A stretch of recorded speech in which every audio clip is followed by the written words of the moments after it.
Time to rock. How's everyone doing today? Wait, Good.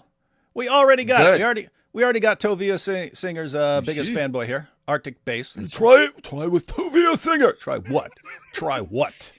Yeah. Well, Try what? it's good. It's good. It's good to be on your channel on time, like we agreed to. Showing up when I'm supposed to. How many times can I apologize, man? Yeah. Had to do it. Had to do it. Had to do it. This is my life. It's my life. Hey, so how's everyone doing? We've been. So I think you were the one who showed me the clip of this Lily J copycat, huh? I did a response to him. Oh yeah. I saw your response to him. Yeah, he was doing one on child marriage, and he's like, "Hey, ChatGPT, hey, is child marriage okay?" And like then of course the AI is like, "Yes, alhamdulillah, it is perfectly fine. Muhammad, peace be upon him, did nothing wrong." Like, because we all know that's how AIs talk. They always say peace be upon him when they refer to Muhammad. Completely unprompt, no programming. That's just how they roll. Yeah, isn't that interesting? And I have to say, man, it's like I don't even know what to do at this point. It's like Dawah was already especially really bad and dumb and stupid. Mm-hmm. And then it's well, let me put it this way. And I said this in a video. I said this in a video very recently. But for 13 centuries, Islam spread by the sword and maintained itself by the sword. Then the Ottoman Empire, the main Islamic empire for centuries, lost World War I.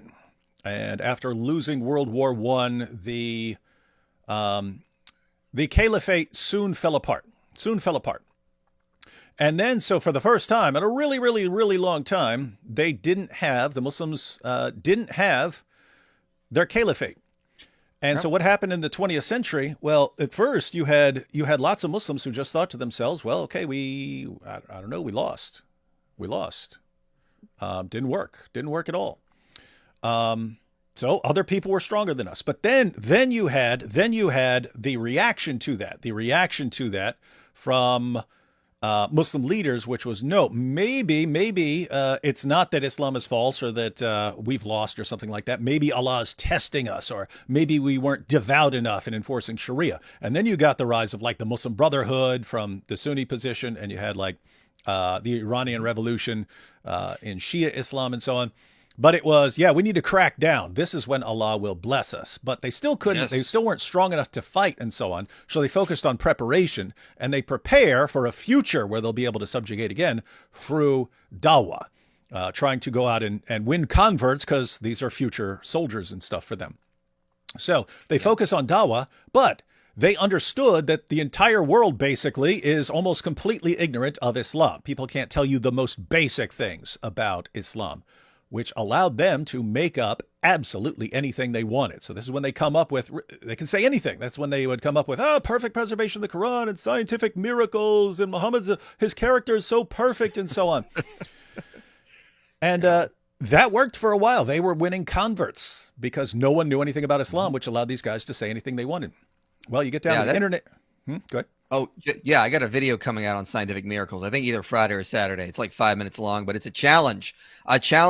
So an actual methodology Muslims can use to show scientific miracles in the Quran, because they don't have any. I'm going to give them an actual way to do it. So happy hunting, Muslims. You finally have a way to show us scientific miracles. Hey, you're a little behind the time there, man, because Hamza Tzortzis, who acknowledges that the argument has been defeated, he actually gave a methodology. So you might want to incorporate that if you haven't seen it. Did you see it? Do you know what I'm talking about?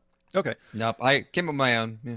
Okay. So his method, because he got embarrassed. He tried using it at an outside like an atheist conference or something like this, and he just got humiliated by an actual scientist, right? The guy got crushed. He's like, "Oh, did you know?"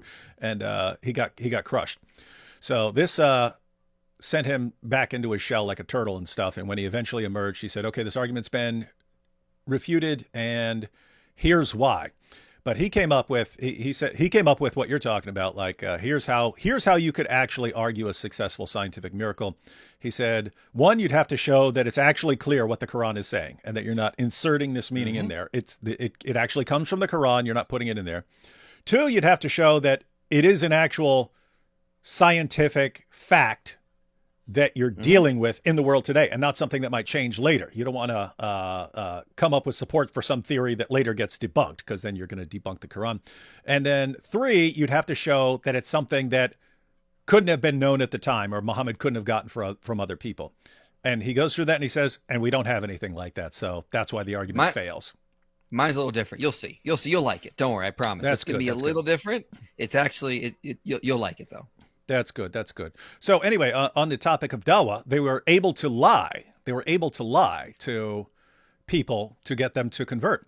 Well, that started changing with the rise of the internet and the availability of Muslim sources. Because, if you're talking about in 1970, you could get like a translation of the Quran. You weren't going to have, Sahih al-Bukhari and Sahih Muslim, and you definitely weren't going to have easy access to these sources. Whereas now we've got all the sources, and anyone can look things up really, really quickly. So Dawah has been crumbling. All their arguments, that's why all the arguments that they were using 10 and 15 and 20 years ago, they're not using anymore at the experienced Dawah level. You still see them at the popular level in TikTok and stuff now. They're still using the old arguments that the main Dawah guys now have all acknowledged are bogus arguments. They're still using them. They're still using them at the popular level because people haven't caught on. But it's kind of trickling down that these arguments are all terrible and they suck. And so what's happening now, the leaders of Islam have realized that the arguments no longer work with anyone who's informed or who knows. If a Dawah guy tells you something, do not trust him. Go look it up, right? So they're looking for people. They're looking for pockets of ignorance where they can find tons of people who are completely ignorant. And that way they can still use their terrible refuted arguments. And so that's why they're focusing on like TikTok. They know it's a bunch of young people who don't know anything about Islam. That's why they're obsessed now with, in the past few years, Lily J, Sneeko, Andrew Tate, popular influencers. Why? It's not because of them. They want access to their followers. You should have.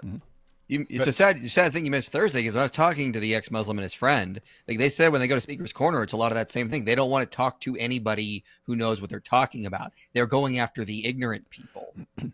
No, that's exactly what happened last year. They run from you. It's to the point where you have the seasoned Muslims who've been there for decades. And if you go up and try to have a conversation with them, they'll run to the police. They'll run to the police and say, police, he's harassing me.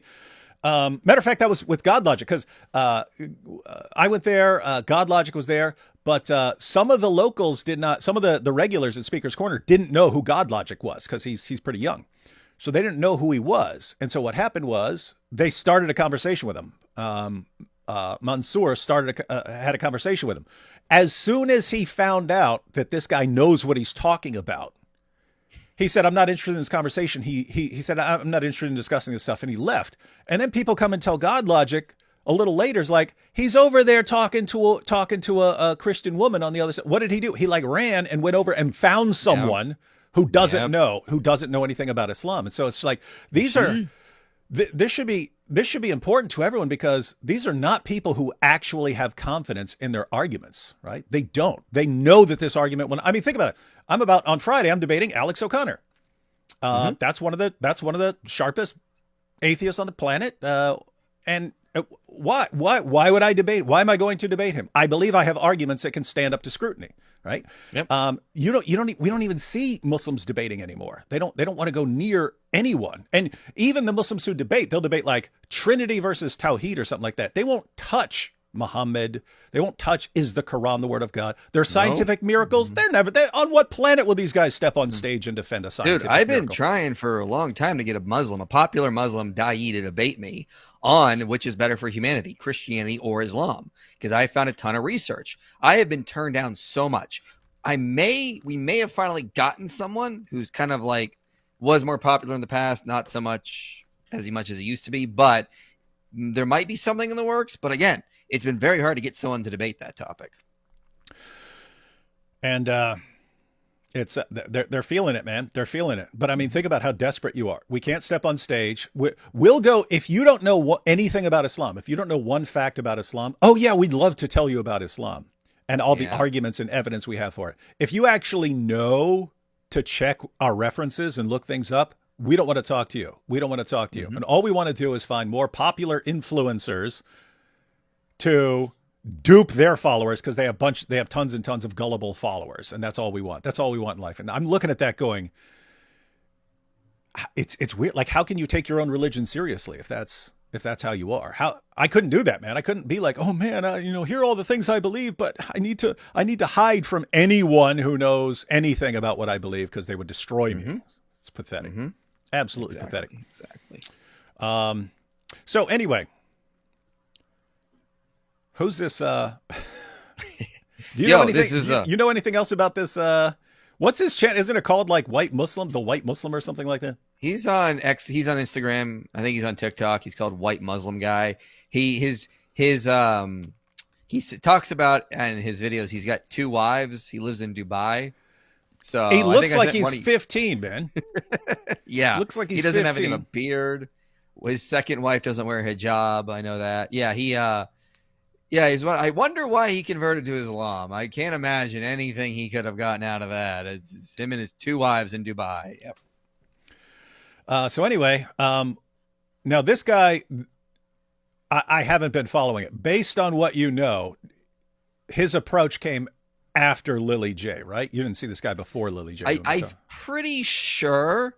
But I mean, he's very ignorant on a lot of topics. I have another video I already recorded, a little response to him, where he's like, Christians, why does the Bible say you can blaspheme God but not Jesus? Like, why can that? He said, like, why can that be forgiven but not blasphemy against God? I'm like, well, it doesn't say that. It says blasphemy against the Holy Spirit.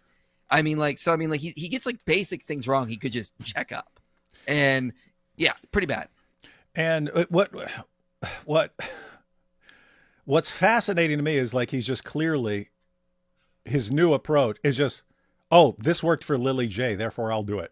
And it's the same thing To be fair, he's got a ton of videos where he doesn't use ChatGPT, but he had like a couple of weeks ago where he just went through and was doing ChatGPT in all of them. So it was like a bunch I could grab from. But like lately, more of his videos have not been ChatGPT. So he was like on that. Oh, that's good. Maybe for a while. Maybe people started making fun of him. Yeah, maybe. And even Lily J, she got caught for it, right? Like she got community noted saying, this is not the answer that ChatGPT would give unless you have manipulated it into giving this answer, like you programmed it to. Absolutely. And so she got busted on that. But I mean, that's her entire grift, right? They give her a Dawah script, then she gets ChatGPT to give the Islamic answers on all the Dawah script that's been destroyed 20 years ago, and just pretends to be shocked the entire time. Like you literally just programmed the thing to give you this answer, and then you're super shocked. And then you had this little dork doing the exact same thing. It's just and I pointed out in my reply to him, you won't get answers like Muhammad, peace be upon him, unless you've pre-programmed it to already speak like a Muslim. Yep. So you can do things like ChatGPT answer as a Sunni Muslim, and it will go affirmed. And then you can start asking it questions, and it will, it's been pre-programmed. So they're lying because Dawah is deception. Yeah, and that actually just happened the other day when I was live with AP.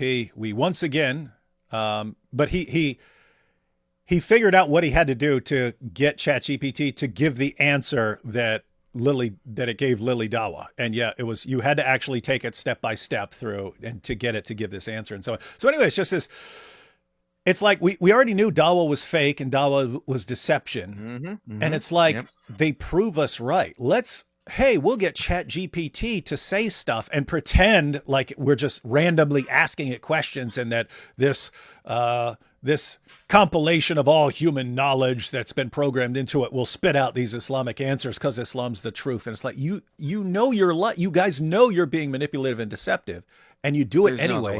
And it's fine in your religion, and your own people won't call you out. If I saw you doing that, I would call you out. I'd say, stop doing this, man. It's massively deceptive. Stop it. It's disgusting. Quit telling ChatGPT to give Christian answers and then pretending to be shocked by them. Do not do that, man.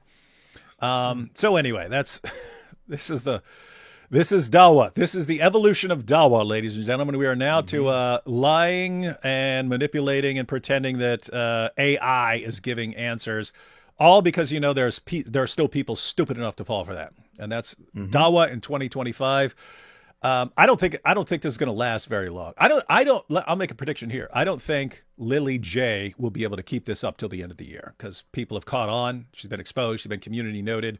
She's a grifter. You can look back. So she was.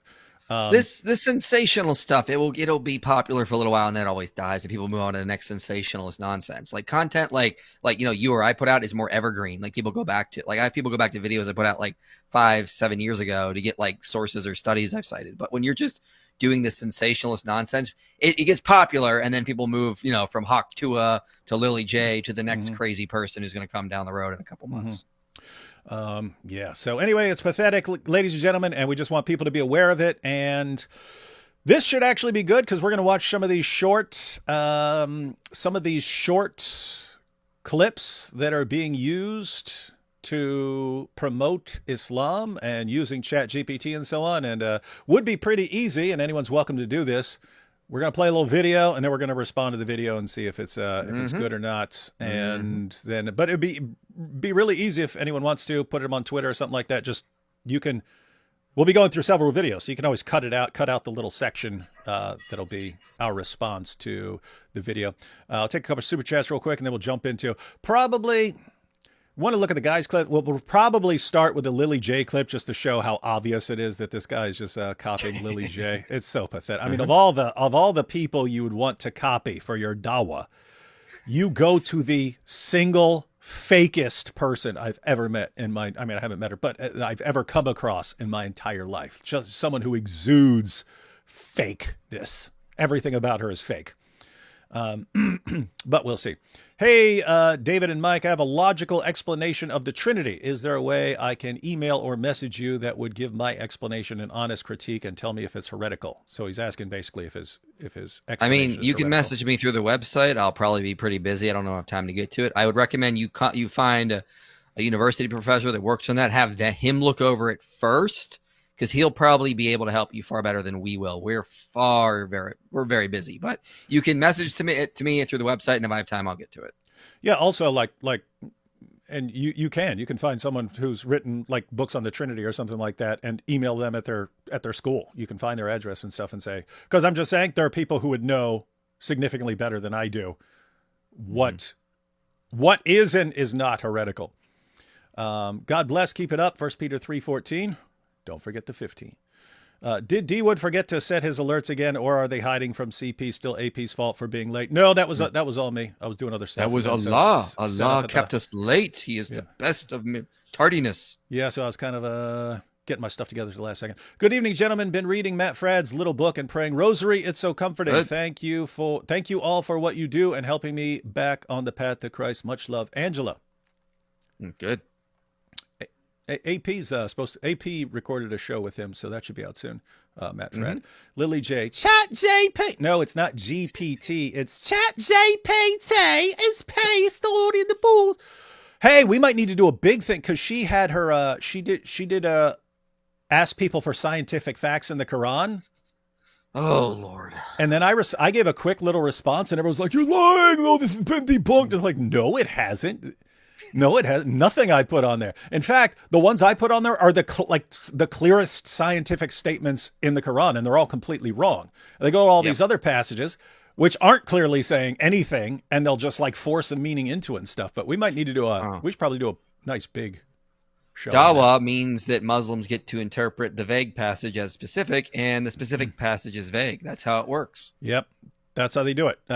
The clear passages, the passages that are clear in their meaning, they're all wrong. And they say, oh, but they don't mean what they say. Then they go to passages that are vague, or that if you read them in context, it's saying something completely different. And then they force a meaning into it. And it's just pathetic. Hello, Daily Wood and Inspiring Dawah. Dawah is always inspiring. Dare you.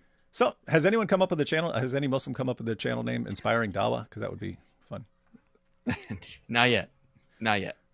David, what happened to your hair? Why has it been cut?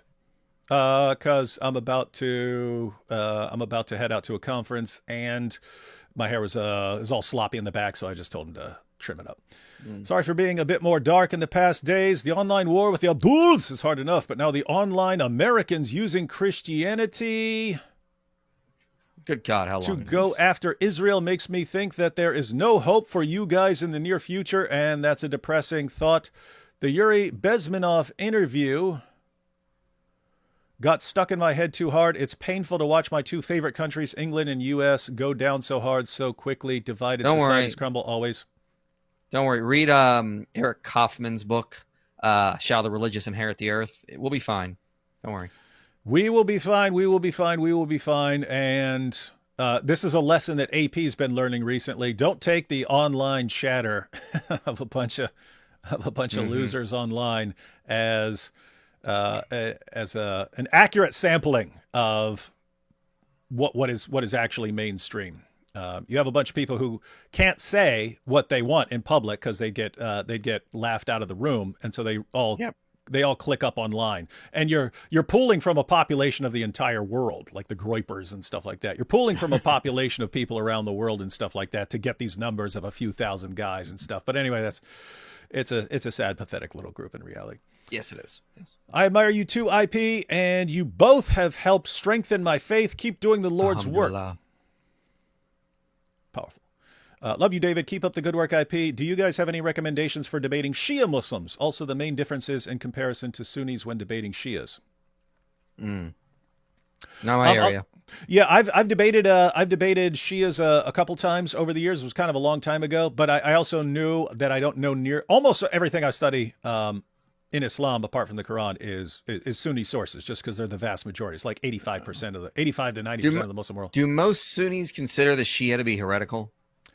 Heretical, yes. Also, whether they're non-Muslims is a different issue. Some consider them Muslims, but like it's like degree of perspective.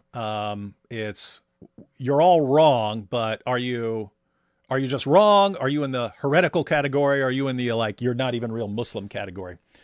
Yeah. And it tends to be connected to how many you actually know. In other words, if you don't know any Shias and you're in a completely Sunni, then they massively think of them as like heretical or apostates or something like that. Whereas if you know a bunch of Shias and so on, then it tends to change. But as far as like debating Shias, if you're planning on doing it long term, then you would want to get their like I have their commentaries. I have their Hadith al-Kafi and their commentaries and so on. But I've never really studied them. So when I'm talking to a Shia or even debating a Shia, I tend to just go Quran. I just use my arguments based on the Quran because they're granting that. And then maybe specific issues I'll go to a particular Hadith. But yeah, so it's up to you. How much time do you want to spend on it? If you want to dedicate a lot of time to it, then yes, read their sources. If you're just, hey, what do I do? Because it's the Shia and I don't know about their sources. We'll just go Quran. Let's see. Where was that? Oh, here we go. I don't know. How was Apologeticon this year, IP? Davidless. Yeah, so it was better. No, there's other boring people there. It was horrible. Ah, yeah. Yeah, that's what I thought. Uh-huh. If you believe in Islam, why spread a false version? Doesn't that defeat the purpose and create false converts? Yeah, you'd think so. There seems to be a level in which they believe that this is true and that Allah really wants them to spread it by any means necessary, and you're doing good for people even if you lie to them. Yeah, the ends justify the means. It's all about power, and if they can get the power and control, then Allah will bless them. They can use whatever tactics they can to get there, as long as they get the power and the control that Allah wants them to have, so they can control, subjugate the world. That's the point. And it's just weird because, I mean, the point here is if you have to constantly lie and make things up, make up arguments and, the science, like if you're a Dawah guy and you have to run from everyone who knows the Dawah script about the scientific miracles and preservation stuff, then these are terrible arguments. If you thought they were good arguments, you'd be happy to stand up for them. But they won't. They don't have any arguments now that they're willing to put on the table against a person who knows what the argument is. And so it's the real issue is like, so really at the end of the day, that you don't have any good arguments. Why are you taking this seriously? But anyway, I don't know. It's some weird stuff. It is some weird stuff. I don't actually believe I have any reason to believe this stuff, and yet I'm going to lie for it to try and get it to help me subjugate the world with it. Wild Power, stuff. power. It blinds people.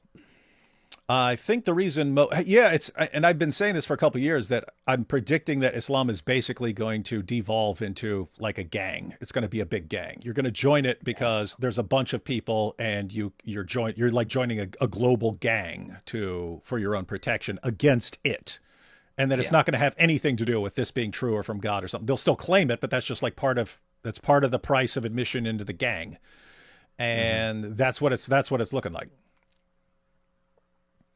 Let's see. I think the reason Mo didn't marry more women until his first wife died is because she'd have taken his allowance, and I predict Just Pearly Things is next. No, I believe that's correct. She was older. He treated her like his mom, so she's almost like a mother figure to him. He would, like, when he's running from something, he would run to her to protect him. It's like, what kind of 40-year-old runs to his wife? What kind of 40-year-old runs to his wife for protection? He did. So, yeah, while he was with her, it seems like she had a degree of influence. Which is morally good, which is more morally good, Moses or Muhammad? Moses by like 1,000,000 times. Even though Moses did all sorts of things I would disagree with, there's no comparison. IP, don't stoop, have a seat with back support. No, he loves that thing. No, it's good for my back. Yeah, he loves his dumb chair. Herman who? Hey, what's up, Herman? Jackson Hill, I can't decide which is my favorite argument against Islam, the Islamic dilemma, or the fact that the Quran confuses Mary, the mother of Jesus, and Maryam. I like Islamic dilemma better of those two. Mm-hmm. But they're both good. Hey, IP, also D-Wood, I sent a TikTok by Dr. Blitz saying the cosmological constant was done, and some inferred from the evidence a cyclical or different model of eternal universe thoughts. Love you both. Keep it up. Yeah, it's highly speculative. There's no known physics that could reverse the expansion of the universe, and the cosmological constant, as far as I'm aware, is not done. I've seen no breaking news on that. So this sounds a little speculative, and don't believe everything you see on TikTok. Yeah, you're saying, that's usually a good little hint there. I saw it on TikTok. Now, that's fine. That's fine. People can share good information on TikTok. People can share completely ridiculous nonsense on TikTok, which is why it's becoming popular for Dawah. So yeah, just always check your stuff. Here's one for you, IP. Do you guys think Islam seems to make people poor? You've done studies on how things I've impact. seen no correlations, any sort of positive associations between Islam and poverty. No, I don't think it does. I mean, you have Muslims that are rich, you have Muslims that are poor. If anything, it can correlate to lower rates of literacy and education for women, which will affect, of course, economic progress. Because when more people are able to read and they're educated, that creates economic progress for any nation. And Islam is positively associated with lower rates of education for women. So maybe in that way, but not poverty directly, no. Lily J is old as my great-grandfather. Yep. Wow. Mm-hmm. They start young in Islam, so Lily J is really old. Can you guys debunk Joseph Smith polygamy deniers like Still Mormon? Very deceptive tactics they are using. No, I've never been terribly interested in Mormonism, so. No, Mormonism's not promoting child marriage today, as far as I'm aware. Yeah, and I tend to focus on whatever the biggest danger is, and I fling myself at that. And it's just not. I did a stream last night on the Book of Abraham with an Egyptologist, but I mean, that's because Cameron created a bunch of chatter.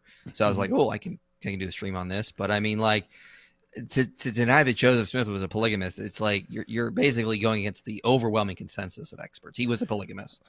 Yeah, that would be weird stuff. And by the way, no one, when I just said, hey, I focus on this, I'm not telling you not to focus on this. My point is we're Christians are a body, and that allows us to focus on different things. And I think basically, people should focus on between 1 and 3 things if they want to do them well. So, yep, we do need Christians focus on cults and so on. I'm just, I'm not qualified to speak on Mormon issues.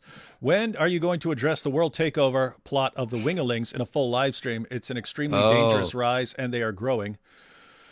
Sometimes you have to let things grow before you smack them down. That way it's a much more epic fall.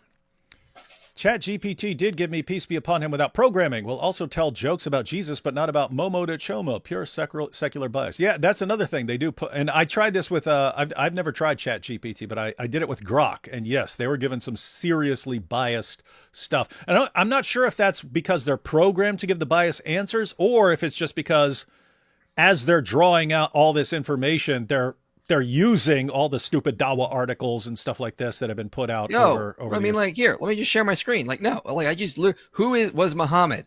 No peace be upon him. Like, you want me to put that on the screen? Yeah, people can just see it. Yeah. Oh, okay. I mean, yeah, go ahead. Put it up. Let's see. What if I put this as a separate? Oh, there we go. See? Muhammad, so-and-so, no peace be upon him. So if someone else was getting that, I mean, then it just shows the variety of ChatGPT and why it's so unreliable. Like, you know, you use more about, use it to help you with research. It should not be your source, though. Weird stuff. Lily J will last as long as Muhammad with Diha al-Kalbi Amin Jibril. Yeah. I don't think it's going to last. And guys, that's what a real grifter finds a grift, finds people to manipulate and take advantage of, does that for a while until they catch on, and then moves on to another grift. That's what the person does. That's what a grifter does. And my prediction is that's what she's going to do. I do not think she will make it a year with this the rest of the year with this ChatGPT nonsense. Dawah Tua. We got the Dawah Tua girl. Hey, maybe that's a good nickname. The Dawah Tua girl.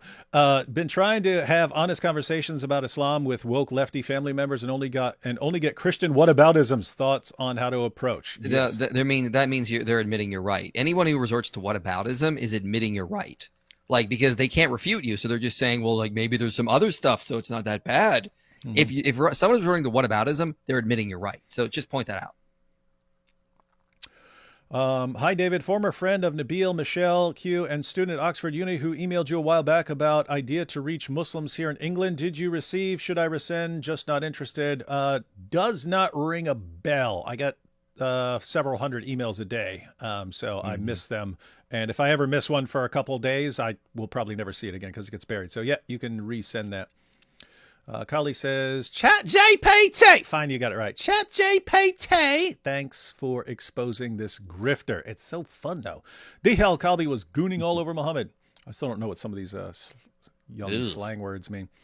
And I don't want to know. Just learned Ibn Kathir confirmed that from Adnan to Ishmael lineage doesn't exist. Yeah. Momo's biography, volume 1, and that Al-Tabari confirms it was Isaac on Hill. Oh, yeah. Yep. You have that. Yeah, you have all kinds of differences like that in the Muslim sources, and yeah, they got problems with the genealogy. Yeah. Was there a distinct lack of weirdos with flowers in their hair this year's IP? No idea what that's about. Was there a distinct lack of weirdos with flowers in their hair this year's IP? Oh, maybe at the last conference. Yeah, I didn't see anybody there with that. Do you think Lily J will convert? If it helps her. I mean, it's going to be whatever she does, it's going to be fake. Absolutely. Yeah. She's fake from top to bottom. Of course they lie. If it isn't true, how can they beat their wives and marry children? Imagine letting your wife talk instead of using a whiteboard. I know. Isn't that weird? Stooping damages the neck irreversibly. God bless. You got that? Yep. I was hoping to see D Wood at the con, but IP and what do you mean? We're based. Thanks. Good. Thanks. After growing up in Scientology, Islam seems more cult than religion. They both share many of the same attributes, but Islam is much worse.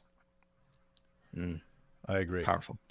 Scientology will help get you some open doors into Hollywood, but Islam is here to subjugate us all.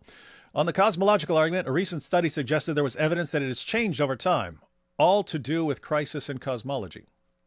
Yeah, I mean, there's recent research showing that it might, but I mean, it's still speculative. We need, like, the papers like this come out all the time.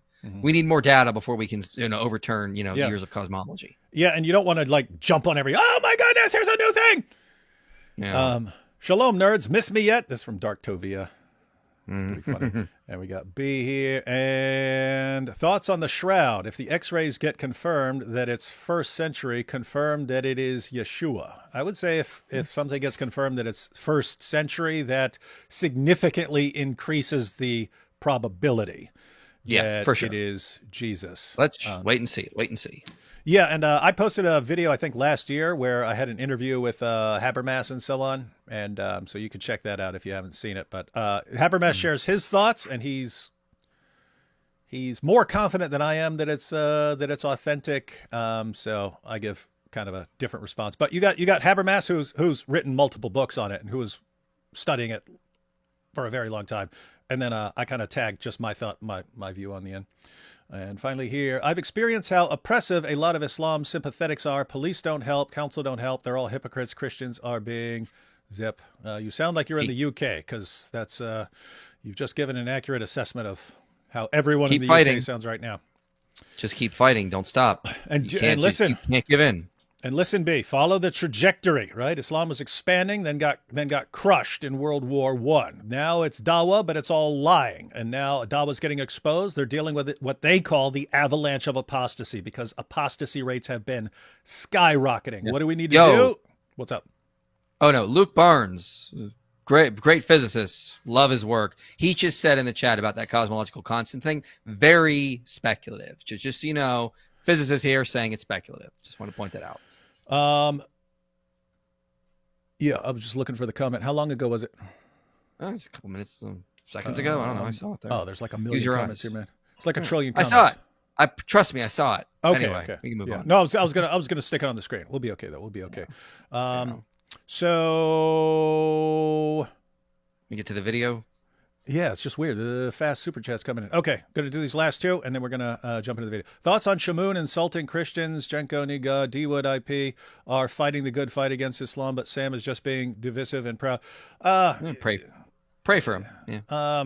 Yeah. I pray that he opens his eyes to doesn't want to do any more of that. Yeah, Palomita, just so you know, I'm not a fan of going around to other channels and saying, could you complain and talk about this person on this other channel? But yeah, some approaches just aren't effective, and so, but I tend to I'm to the point where I'd rather just ignore it than argue about it. David, IP makes you look small. No offense. Love y'all. Thank you. Thank you. All right. Yes. All right. Ready to jump into a video.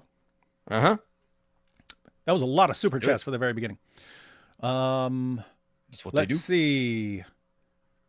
Lily J. All right, let's do a short one from Lily J, and then we'll watch the ones from our new friend. So here's Lily J. Everyone ready? ChatGPT, I have a question. Does the Quran promote violence? Please. Does the Quran promote violence? And she's going to say, I don't know. She's going to say, please respond in 20 seconds. Violence? Please answer me in 20 seconds. The Quran does not promote violence. It emphasizes peace, justice, and compassion. Islam, meaning peace, really? includes verses about self-defense, but these are context-specific and not a general call for violence. The overarching message of the Quran is one of peace, and that's how most Muslims understand and practice it. Wow, my mind is blown. What do you... You guys get that? My mind is blown. I programmed it to give that answer. And my mind is blown. What do you guys think? All right, let's go back to what this said once again. Let's just watch it again. It's only 30 seconds long.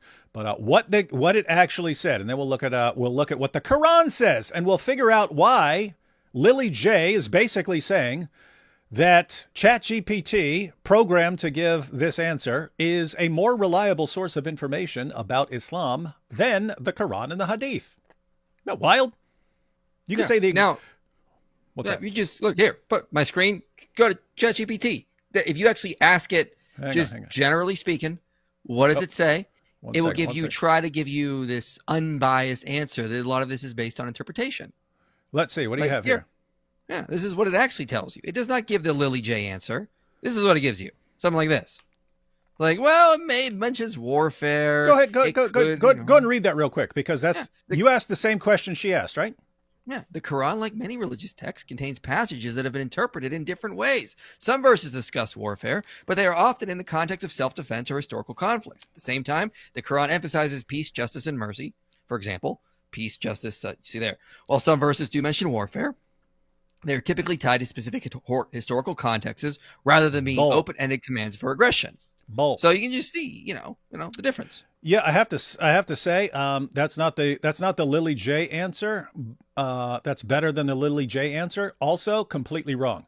And so I'm trying to figure this out. I don't know, again, if it's the programmers and they program it to sort of give these really friendly to Islam answers, or if ChatGPT is basically taking, in its search for information, is taking all the Dawah stuff into account. It does often. So yeah, I even did it the other day when I was preparing for my stream on Mormonism. I did some stuff on the Book of Abraham, and I got these answers, and I'm like, oh, interesting. And I looked at the sources, and it's pulling from Mormon sites. And then when I had the Egyptologist David Falk on, he said, no, this is actually wrong. That's actually wrong, that kind of stuff. So you'll get that. It'll pull from sites that are biased, like Islamic sources, Mormon or Christian sources. It can be biased in that way because it's just gathering information from popular websites for the most part. All right, let's check something out. Hey, it's the Quran, everyone. Now, guys, you tell me, because it was saying no, Islam only it's just fighting in self-defense. Islam promotes peace. Islam promotes peace. Fighting is self-defense. Okay. We have the passage of the Quran here, right? So this is going to be about fighting, and so obviously it's going to be self-defense, right? Right, everyone? You see? All right, so we'll start in verse 28 of Surah 9. O you who believe, truly the pagans are unclean. So let them not, after this year of theirs, approach the sacred mosque. So pagans, the Kaaba was, before Islam took over, a pagan center of worship. And so Muslims took it over, and after they took it over, at first the pagans were allowed to take the pilgrimage, continue taking the pilgrimage, and then Surah 9 verse 28 came down saying, nope, the pagans are not allowed to come here anymore. And Muhammad's tribe, the Quraysh, were worried that this is going to hurt their trade dealings with the pagans, because you just basically said, don't come here anymore. And so they're worried about this. And so they're coming to Muhammad, what are we going to do? And Muhammad's response was, hey, Allah can enrich you. So let's go ahead and read this again. O you who believe, truly the pagans are unclean, so let them not, after this year of theirs, approach the sacred mosque. And if you fear poverty, soon will God enrich you, if he wills, out of his bounty, for God is all-knowing, all-wise. So the pagans can't come anymore. You're worried about money, but don't worry, because Allah will enrich you. It's verse 28. Really, how is Allah going to enrich us? How? How's he gonna make up for the money we're losing? Next verse. Fight those who believe not in God, nor the last day, nor hold that forbidden, which hath been forbidden by God and his apostle, nor acknowledge the religion of truth, even if they are from the people of the book, that's Jews and Christians, until they pay the jizya with willing submission and feel themselves subdued. You guys got that so far? Hey, the pagans aren't allowed here anymore, but we're going to lose money. Well, if you're worried about losing money, don't worry. Allah will enrich you. How's he going to enrich you? By commanding you to go out and fight anyone who rejects Islam until they submit to you and pay you jizya. They pay you money. They pay you tribute money. So, guys, is this about self-defense? Show me. We're going to keep reading this passage. Show me one word about self-defense. Why are you fighting these people? Look at just verse 29. What are the requirements fighting someone who do not believe in God? That's actually Allah. So if you don't believe in what Islam teaches about Allah, you don't believe in Allah, you don't believe in the last day, you don't hold that forbidden which hath been forbidden by Allah and his apostle. In other words, if your religion allows you to drink wine, Islam doesn't, then there's a command to fight you. Nor acknowledge the religion of truth. So you're not a Muslim, even if they're from the people of the book, until they pay the jizya with willing submission and feel themselves subdued. Where does that verse say one word about people who are attacking you? Where is there anything about these people attacking you, marching out against you with an army? What does it say about fighting these people? It says they believe, they have different religious beliefs and different religious practices. The command is fight those who do not believe, not fight people who are attacking you. Right? But let's keep reading. Let's keep reading. Because the question that follows up here would be, well, why are we attacking the Jews and Christians? Aren't they the people of the book? And so, nope, you got Surah 9, verse 30. Justification for fighting Jews and Christians. The Jews call Uzair, that's Ezra, a son of God, and the Christians call Christ the son of God. That is a saying from their mouth. In this, they but imitate what the unbelievers of old used to say, God's curse be on them, how they are deluded away from the truth. So the justification for fighting Jews and Christians is what? That we're attacking? That we've got a military campaign going on? No, it's Jews call Ezra son of God and Christians call Christ son of God. That's the justification for fighting us. But is there anything else we're doing? Verse 31.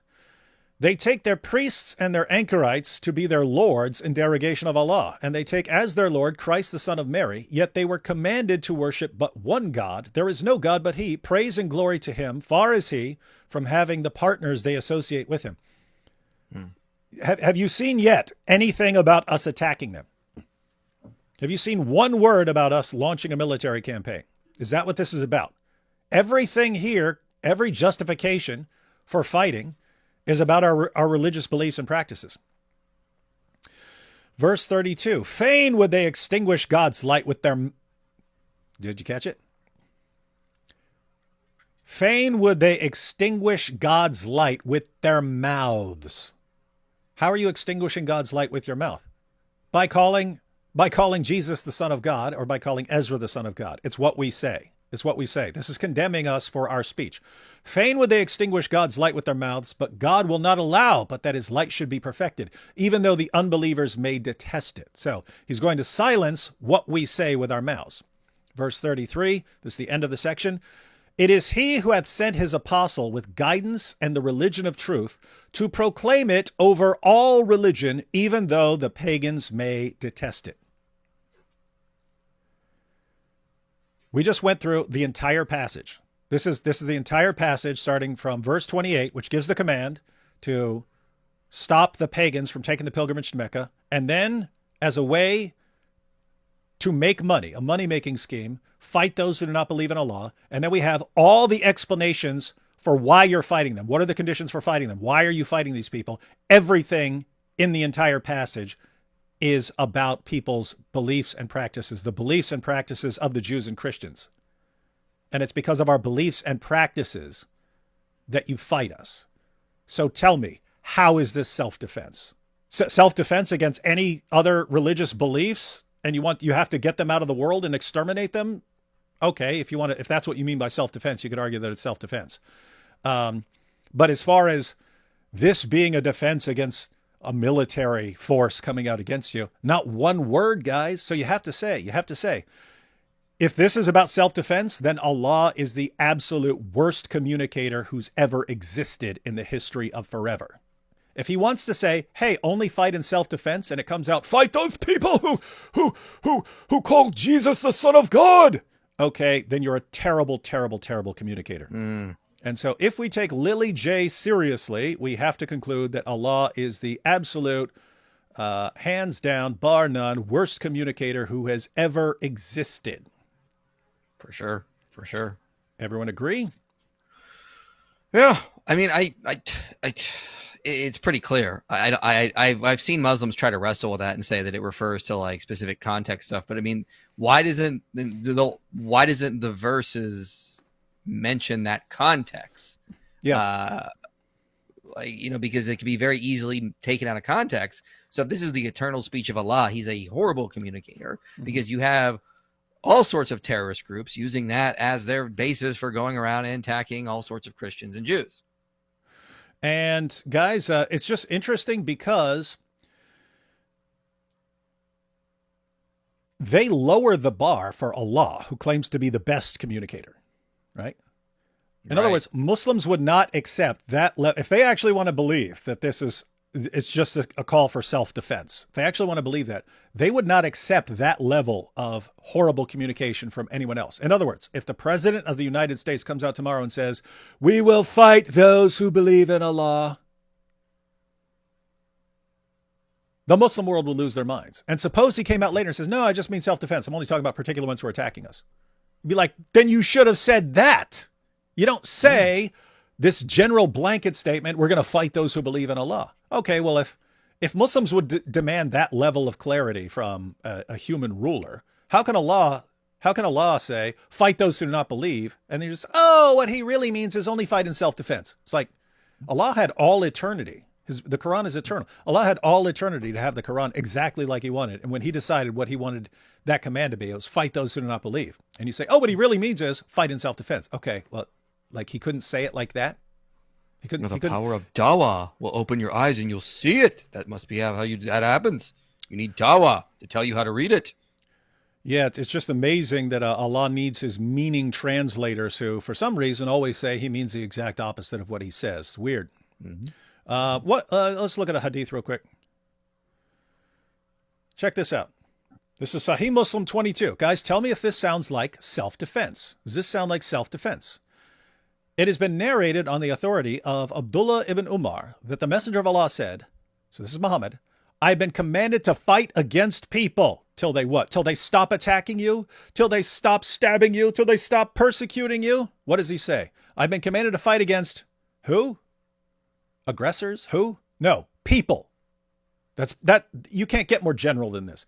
I've been commanded to fight against people till they testify that there is no God but Allah, that Muhammad is the messenger of Allah, and they establish prayer and pay zakat. And if they do it, their blood and property are guaranteed protection on my behalf, except when justified by law, and their affairs rest with Allah. So we looked at what Allah says. This is what Muhammad says. Muhammad says he's been commanded to fight against who? People, till they do what? Till they stop attacking me. No, till they believe in Islam and confess that there's no God but Allah and Muhammad is his messenger. This is forced conversion. But no, because ChatGPT. Come on. Are you joking? So guys, this is the situation. Our children are going to laugh at us for like falling for ChatGPT stuff. Those stupid people in the 2020 just thought they could ask ChatGPT anything and give him right answers. It'll happen in like 20 years. You watch. Pretty wild. But I mean, think about this, right? Because, I mean, if you were a serious Muslim, and you know what the Quran says, and Lily J can just, hey, ChatGPT, and give the answer that's the opposite of what the Quran says. Kind of depends. If you're glad that she's deceiving people to dupe them into thinking Islam is okay, then you say, oh, good. But if you actually take the stuff seriously and you don't want your religion misrepresented, every video she posts is a complete massive misrepresentation of Islam. And so this is wild stuff. And so Lily J, you got ChatGPT to say that no, Islam does not promote violence. It only allows fighting and self-defense. We just look clear, indisputable commands from Allah and Muhammad to fight what is called offensive jihad. Offensive jihad. See, Lily J, in a nutshell, here's what you really have. Jihad proceeds in stages. If Muslims are too weak to fight, they only make up like 1% or 2% of the population, they can't hope to win a physical confrontation, they're taught to promote peace and tolerance and to pretend that Islam is peaceful, like you're doing right now. So whoever is telling you to make these videos or paying you to make these videos, that's their goal right now. They're focusing, hey, we're in stage 1 over there, so that's what we need to do. But in Islam, you have stage 1. If you're a tiny fraction of the population, don't fight, promote peace, because that's in the best interest of the Muslim community. Later on, if you're stronger, you make up like 20 or 30% of the population, you can actually fight, but you're not strong enough to dominate and subjugate the rest of the population. You fight defensive jihad. Someone's persecuting you or even criticizing your religion or something like that, you can fight, but you're not subjugating the population. And so that's self-defense in Islam. But that's not the end. Once you make up the most powerful force in an area, you subjugate it, and you subjugate everyone. And you fight them, and you force them to pay the jizya. That's directly from the Muslim sources. And if you get ChatGPT to say something else, you're just a deceiver. The question is, why? Is it worth it? Is it worth, whatever money you're getting, is it worth lying to all of your fans and keeping them in a state of ignorance about an ideology that calls for the subjugation of the entire world? Yeah. Absolutely. That's what it's about. money. Now, your little buddy, it's weird. I don't want to keep calling him White Muslim because people are going to think I'm just calling him White Muslim when that's actually his name. That's actually his like channel name is like White Muslim Guy or something like that. He asked ChatGPT, I think, the same question in one of these videos. Yeah, same thing on violence. Yep, he's got one on violence. All right, let's go ahead and watch his. Let's see if ChatGPT may have given the same answer because he may have programmed it exactly like she did. Let's see. Hey ChatGPT, does Islam promote violence? No, Islam does not promote violence. The Quran teaches peace, justice, and the sanctity of life. While some verses mention fighting, they are tied to self-defense in historical contexts, not as a general command. Islam forbids harming innocent people, and the word Islam itself comes from the root word for peace, salam. Share this with an Islamophobe that needs peace, inshallah. That's why I brought it for you, because he said to share it with an Islamophobe, so I had to bring it to you because he told me to. And Islam shares a root with a word that means peace. Islam means submission. Submission. You submit. You submit to it. And if you want to connect it to peace, you get peace through mindless submission to everything Muhammad says. And that if you don't, then you get no peace. What did this guy say? Does Islam promote violence, is what he said. Does Islam promote violence? Now, you put up the Quran verses. Let me show this study I have here. One second. Let's just recap real quick. I'm not going to go through the entire passage again, but I will just look. I will just look once again at Surah 9, verse 29. See it at the top there, ladies and gentlemen? What is this command? Because ChatGPT just said, no, Islam is only about peace. What does this say? Fight those who believe not. Is this fight people who are attacking you? Fight people who are marching against you? Fight people who are trying to destroy you? Is it any of that? Is this fight people who are attacking you? No. Fight those who believe not. This is about fighting people who believe something different from you. And just in case you're wondering, well, when it says fight, maybe it means peacefully discuss things. Maybe it doesn't mean actually like going out and fighting with swords and stuff. That's Surah 9, verse 29. Surah 9, verse 111 defines exactly what Allah means by fighting in his way. There you have it in the middle of the screen. Surah 9, verse 111. Surely Allah has bought of the believers their persons and their property for this, that they shall have the garden. They fight in Allah's way, so they slay and are slain. You slay until you get slain. No, David, that's referring to what drag queens do. They slay. Slay. That's what it means. That's what it means. Now we got it. Yeah, that's when Muhammad was walking around with Dihal Kabi in his child bride's 90s, they were slaying. That's what that's referring to. And we have here Sahih Muslim number 22. Muhammad said, what? I have been commanded to fight against people till they testify that there is no God but Allah, that Muhammad is the messenger of Allah, and they establish prayer and pay zakat. And if they do it, notice if they don't do it, then you're still fighting them. If they do what? Testify that there's no God but Allah, Muhammad is the messenger, they establish prayer, pay zakat. If they do it, their blood and property are guaranteed protection on my behalf, except when justified by law, and their affairs rest with Allah. Guys, this is Muhammad saying he's been commanded to fight people. We know what fighting in the cause of Allah means, slaying until you get slain. Where is the self-defense here? What is the basis for fighting people? They disagree with you. They have different beliefs. And so you fight them to make them believe. This is forced conversion. This is violent, forced conversion. On what planet does a Dawah clown using ChatGPT think that ChatGPT is a greater authority on Islam than Allah and Muhammad? Allah in the Quran. fight those who do not believe in Allah. Muhammad in the Hadith, I have been commanded to fight against people till they testify that there is no God but Allah, that Muhammad is the messenger of Allah.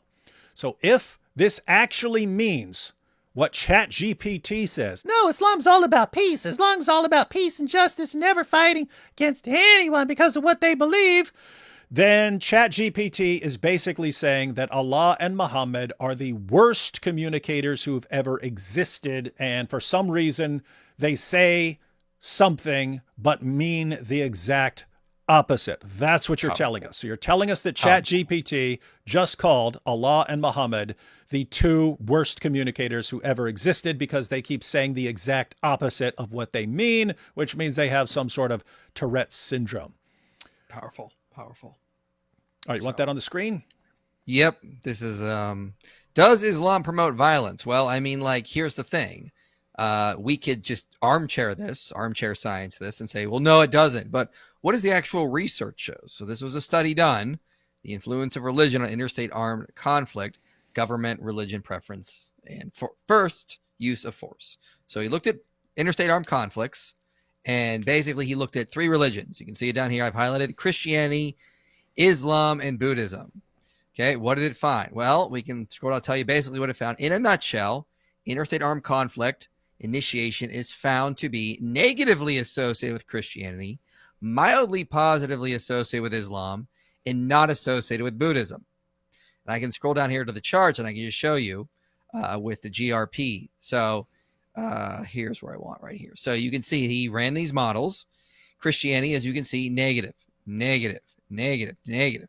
Islam, you have a mild positive association, and Buddhism is non-significant. You see, Buddhism is well within the range of non-significance. Same thing down here. So he ran numerous robustness checks, numerous factors to make sure this was going to be a very reliable study. And of course, it found that Christianity leads to less interstate armed conflict, whereas Islam leads to an increase.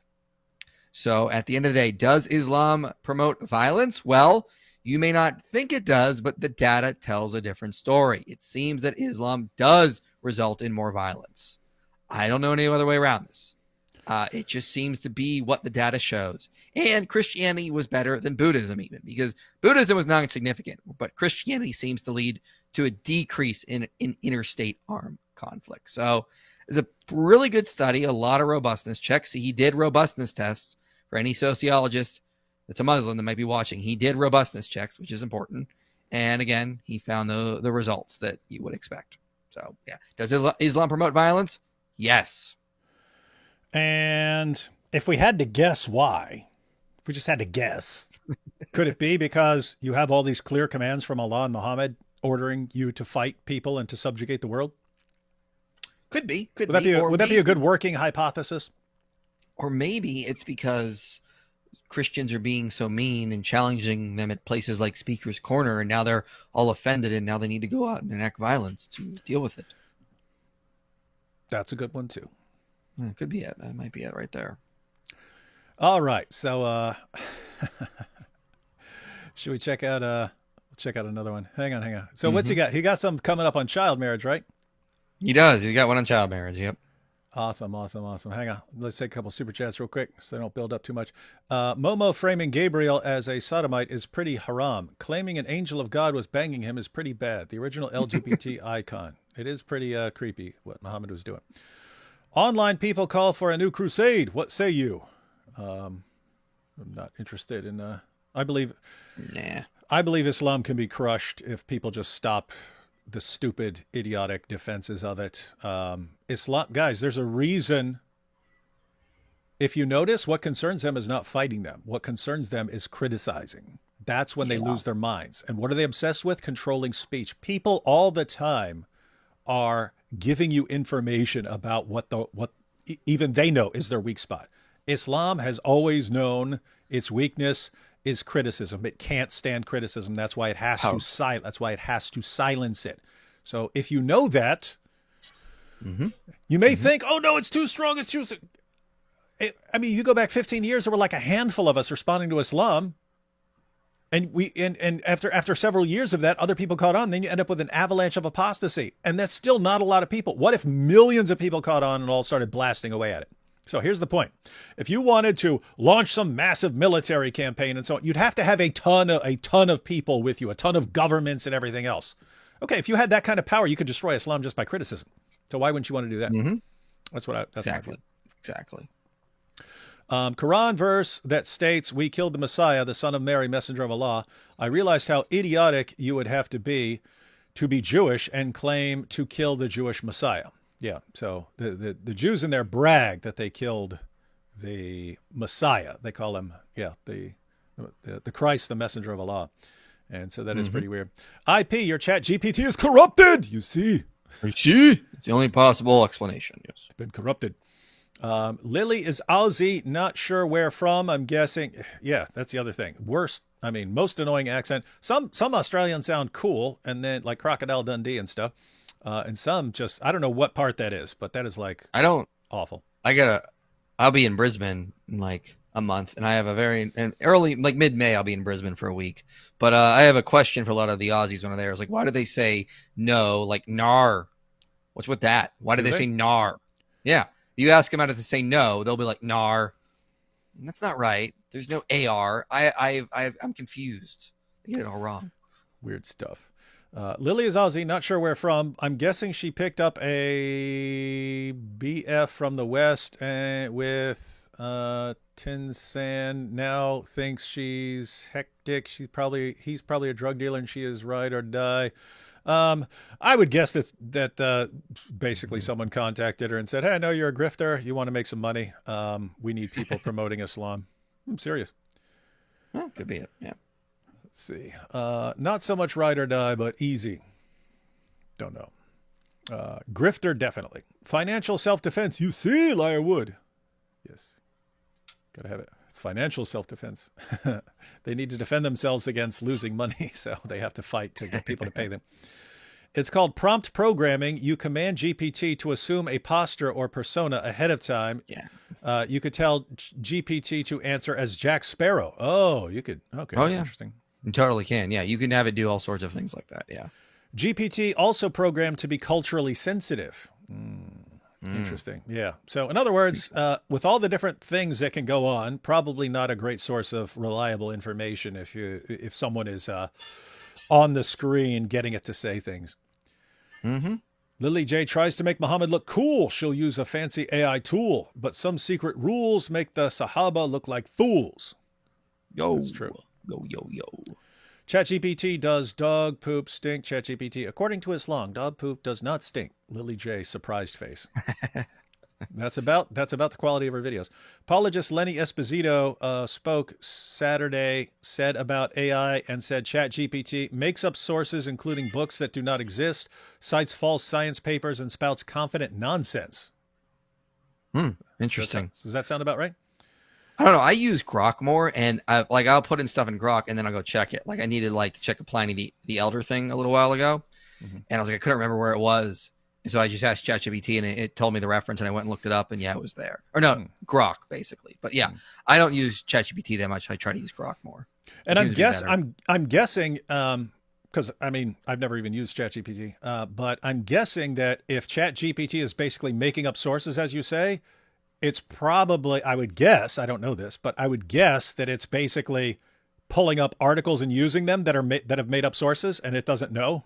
It's just like, oh, this cited an article, even if it's made up, and it doesn't know. But yeah, I don't know how that stuff works.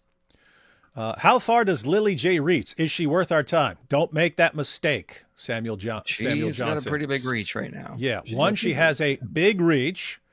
She's like AP was showing like that they're starting some like Dawah Center or something like that. Mm-hmm. With her and Numan Ali Khan, who was in a big sexting scandal years ago. He's meeting all these girls at conferences and so on.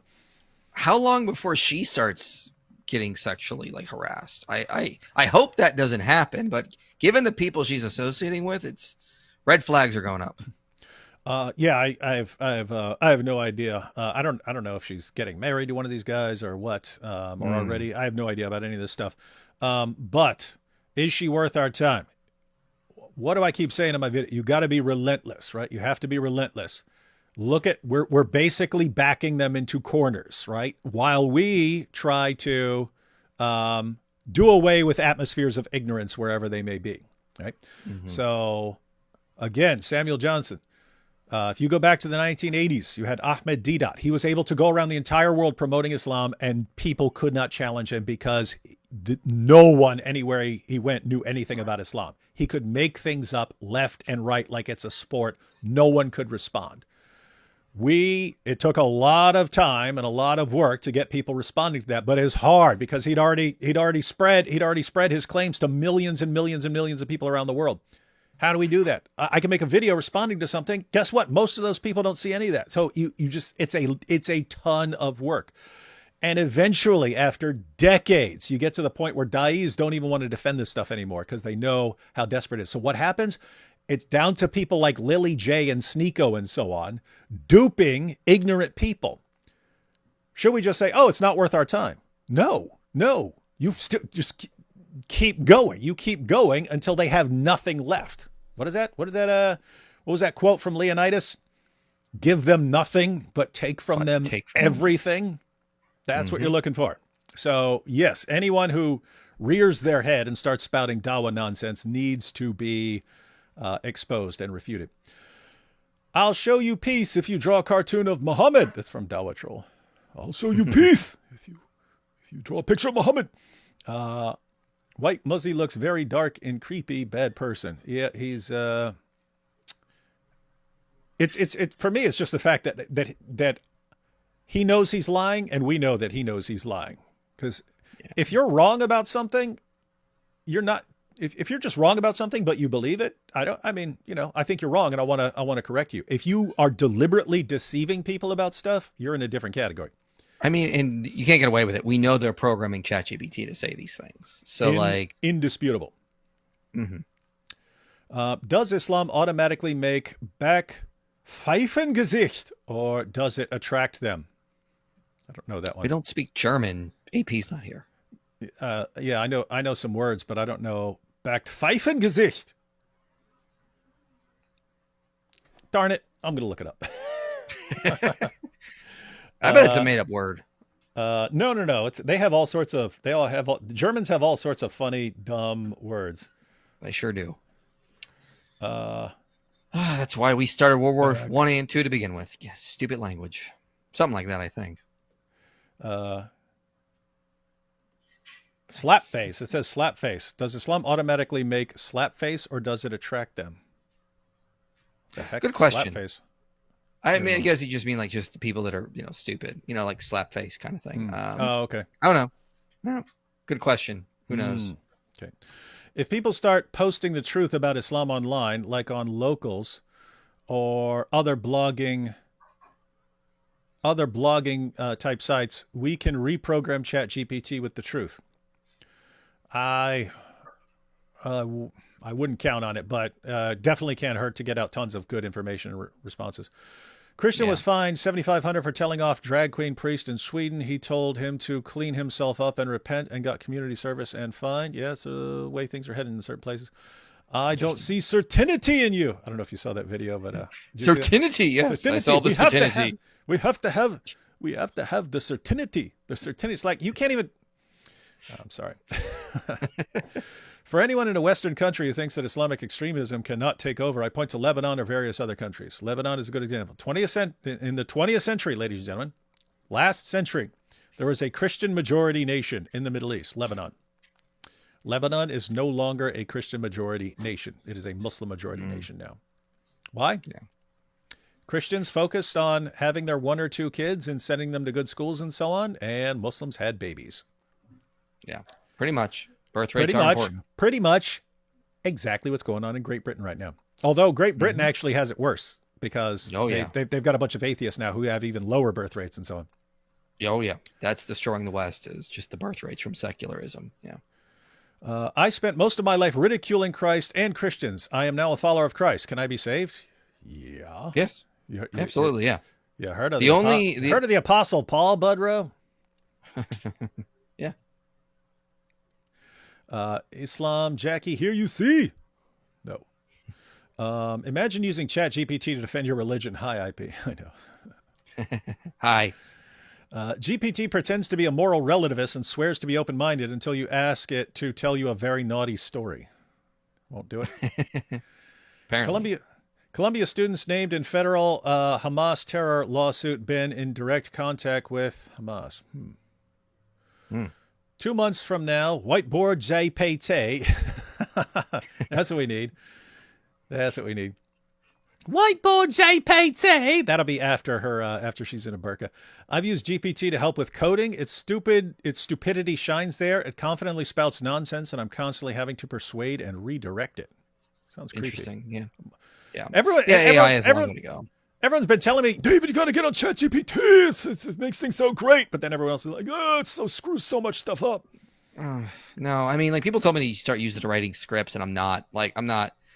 It's good. I'll use Grok to just help me find sources. I can't remember what's the Greek author that said this, and then I'll use Grok. But like, if you got to be very careful with how you use it, because sometimes I'll look things up and like it'll say like, yeah, in this book it says this on this page, and I go and read that page, and it says nothing like what it said in Grok. So it is a little twitchy. You got to be careful. Made up AI answers are called hallucinations, and I don't even need to pull from any sources. Could be 100% fabricated on the spot, getting better over time. That's creepy. Mm-hmm. Thoughts on David Knight, Christian, veteran journalist who's been talking about Islam's takeover in the NWO for years, polluted my dad's brain. Not familiar with him. Nope, sorry. Sorry I'm late, IP. I thought you would be asleep. You should have spelled wood as W-O-O-D. Even when shown direct proof from their sources, no Muslim is ever willing to admit that they have any faults in their religion. Why is that? Is there anything one could do at that point? That goes back to the Sheikh Asim al-Hakim video. If you didn't see that, watch that clip with him and Sneeko. Soon as you start saying, hey, I have a doubt about this, or I'm concerned about, you're a kafir, you're a kafir, you're a kafir. And if you're in a Muslim country and you're a Muslim, then that would be calling you an apostate and saying, we will chop your head off for this sort of thing. Did you see Ali Dawah is trying to do damage control over that? Like he's interviewing Sneeko after that going, no, it's okay. You can't have doubt and talk in Islam. It's okay. Like they're in full damage control mode right now over that clip. That's why I love Sneeko. He always goes and talks to someone and posts it all online. And then it's this, and then they have to do damage control and stuff. And they it's got hilarious. So much to do. Yeah. It's insane. But yeah, replying to the super chat. Yeah. It's very much that mentality. They have to submit. Submission is the highest good. It's over truths. I mean, again, the problem with a lot of Westerners is we're assuming a Judeo-Christian culture and an ethical background. Islamic ethics is so different. Truth is secondary to submitting to the will of Muhammad. That's true. And Allah. Like everything has to be submission. So they see that as their highest good. Truth takes a second back burner to that. I was debating a Muslim on Instagram. It's still up on my Instagram page like 6 months ago. And I was bringing up scientific studies on child marriage. And he's like, yeah, well, we already have a perfect system. It's called Islam. And I'm like, but science shows you're wrong. No. Islam already says it's true. So we don't really care what the scientific studies have to say. And it's like mind-boggling to the fact that they don't really care what science has. They'll use it when it's beneficial. Like they think a study supports them, they'll cite it. That's the rule. And that's the rule as far as making claims and dawah and so on. It's not, hey, is your argument for Islam correct? Are you speaking the truth? It's, is your argument in favor of Islam? If so, how much you lie and make up is irrelevant. It's good and true based on whether it supports Islam. That's the criterion. Powerful. Some weird, creepy stuff. D. Wood, I respect you, but this is for Mike. If you don't know about him, please look up Sir John Monash. He was a great Australian hero of World War ! And he was a Jew. Nice. No, it's exclamation point.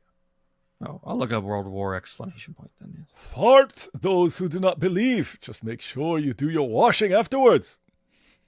That's a good point.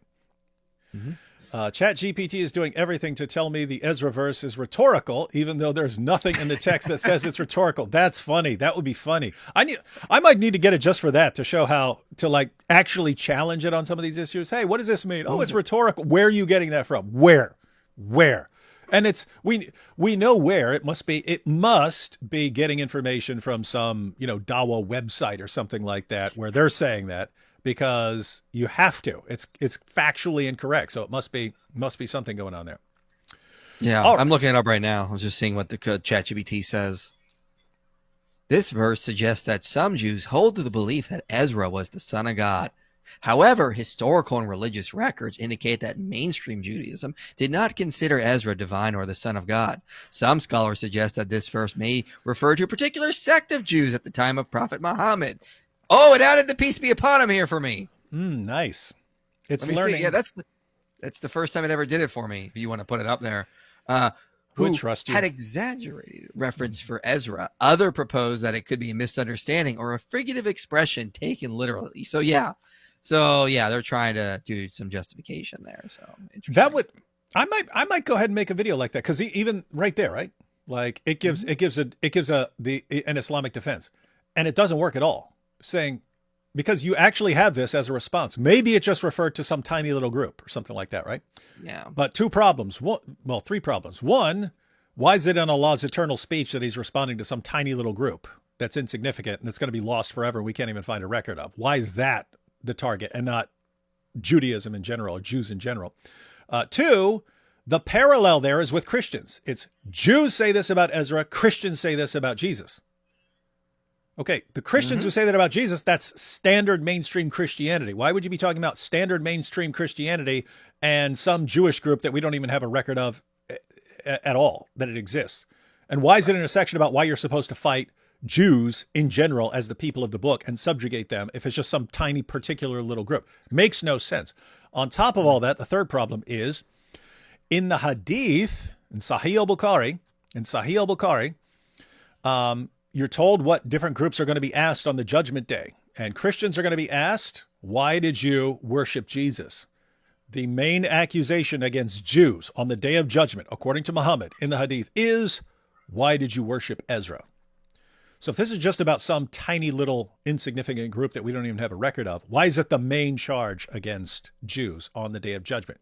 What's that mean? It means ChatGPT is getting its responses from some lame Dawah site and cannot stand up to scrutiny. But hey, maybe some exposing of ChatGPT's answers would help. I wonder if ChatGPT could ever in the future like take those into account and correct itself. Powerful. Yes. What are these? Oh, a couple more came in. Can you two both talk like Muslims? It would be funny. Oh, we both have. Okay, Muslim. See, I will humiliate you because you get the wrong answer. Humiliate him. Yes, what's wrong with you? How dare you doubt? How dare you doubt? How dare you doubt, you kafir? Right. Just curious, will pesky, whiny, agnostic Scandinavian singlings be saved? Singlings? Singlings, those are the Tovia Singer version of wingers. Oh, I don't know.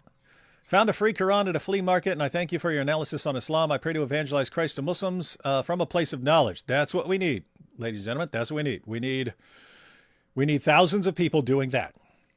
Thank you both for your educational video. Hopefully we'll sit in Muslim heart. A question: what happened finally to Uthman Ketchup Boy after beating his wife and kids? I don't know. I haven't been following that. But No, yeah, I don't know. either. I don't know how much you've been following. I mean, I followed it when Jai and DOC were talking about it. But yeah, basically, so Sheikh Uthman, compulsive liar, faked a hate crime against himself, squirted fake blood on his shirt, and then said, the kuffar, they're trying to stop my dawah, but I will never stop the dawah. What is this? He's as fake as Lily J. He is as fake as Lily J. He goes around, he posts a video like once a month on like Rebecca being 3 in the Bible. Total and lie. Mary being 12 in Christian sources. Like every month, people will send me new videos of him doing this stuff. Mm-hmm. It's like, he's obsessed with child marriage and showing that it was okay. It's insane. And he's a liar. And I mean, you have to lie to get that result. And what's he doing? He's trying to accuse Abraham, because he's the one who sends the guy, and Isaac of being pedophiles. Like, you're a Muslim? This is what Islam teaches? So you've got that. So anyway, yeah, he faked a hate crime against himself. All sorts of other weird stuff that people make fun of him for. There's the time where he was pretending that a footnote is actually a hadith and so on, and lying about it. But yeah, more recently, then he then he got exposed. His Dawah buddy, was having marital problems, sent his wife to Sheikh Uthman for counseling. Sheikh Uthman banged her, and then she was married to both of them. She got married to Sheikh Uthman when she was still married to the other guy. And this guy exposes the whole thing. But Sheikh Uthman was already married, so this was his second or third wife or whatever.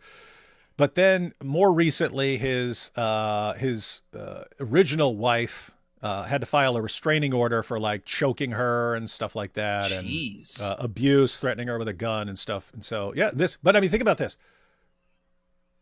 Because this ties into what we're talking about. Faking hate crime against yourself, committing adultery with a guy who sends his wife to you for marital counseling, choking your wife till she gets a restraining order. What in any of this has hurt his reputation at all in the Dawah community? What that I've just said has remotely bothered his followers about anything he does? Why? The requirement isn't, the standard is not, are you good to this woman? Are you, are you committing adultery? Are you a compulsive liar? Do you fake hate crimes against? None of that matters as long as you are defending Islam and lying to promote it and lying about the Bible and so on. That's all that matters. It's all that they care about. Absolutely. Which, if you're a grifter like Lily J, and you look over and you see there is a community that, as long as you are praising their stuff, will shower you with money and everything else and never question anything you do, as long as you are just saying, oh, your religion good. That is a grifter's dream. A grifter's dream. It always seems like Muhammad wasn't trying to create a universal religion, more so an ethnic religion for the Arab. Well, you do have passages that sound like that. Yeah, if you read In God's Path, Hoyland actually makes that argument that early on it was about Arab, like it was a multi-religious faction of Jews, Christians, and early proto-Muslims, basically pushing this Arabian conquest out, and then later under like I think it was like Abdul Malik, I believe is his name. That's when things start to go more in the direction of you got to be a Muslim to be of the elites, and then so that's what he kind of argues in his book. There's a lawyer in the U.S. who used ChatGPT to write his submission to court, and the AI used fake cases and fake facts. He got into trouble. What a dope! Wow. How do you plead? I plead ChatGPT, Your Honor. I made a mistake. I downloaded the LLM Dolphin Llama. It's uncensored, and you can run it offline with Llama. You might want to check it out. I don't think so. I don't know what that is. Ask ChatGPT about the Islamic dilemma. Ooh, that would be good. What do I can do it now? What do you want me to word it as though? Like, what should I say? Like, how do I word it? How do you ask ChatGPT? What does the Quran say about the Bible? Or you could say more specifically, what does the Quran say about the Injil? About the is that I-N? I-N. Remind me how to spell that. Yeah, they spell it with an I or with two E's, but I-N-J. Yeah, I've seen it both E-E-L. ways. Yeah, I've seen it both ways. I can't remember. Okay. The Quran mentions the Injil multiple times, affirming it is a divine revelation given to Prophet Isa, Jesus. Here are some key points about the Injil according to the Quran. It was revealed by Allah. It contains guidance and light. It confirms the Torah. It was meant for the people of Jesus' time. The Quran supersedes previous scriptures. While the Quran acknowledges the Injil as a divine revelation, here it states that the previous scriptures were either altered or lost over time. Where? The Quran is considered the final preserved word. Oh, yeah. Here it says here. I'll put on the screen if you want to see it. It says it's in Surah 5:48. Oh, yeah. No. That is dude, this is actually proof. Now we know that it's getting its answers from Dawah. Yeah, I got my screen share if you want to show it to people. Yeah. Oh, I'm just saying. Now we know that ChatGPT gets its information from terrible Dawah sites.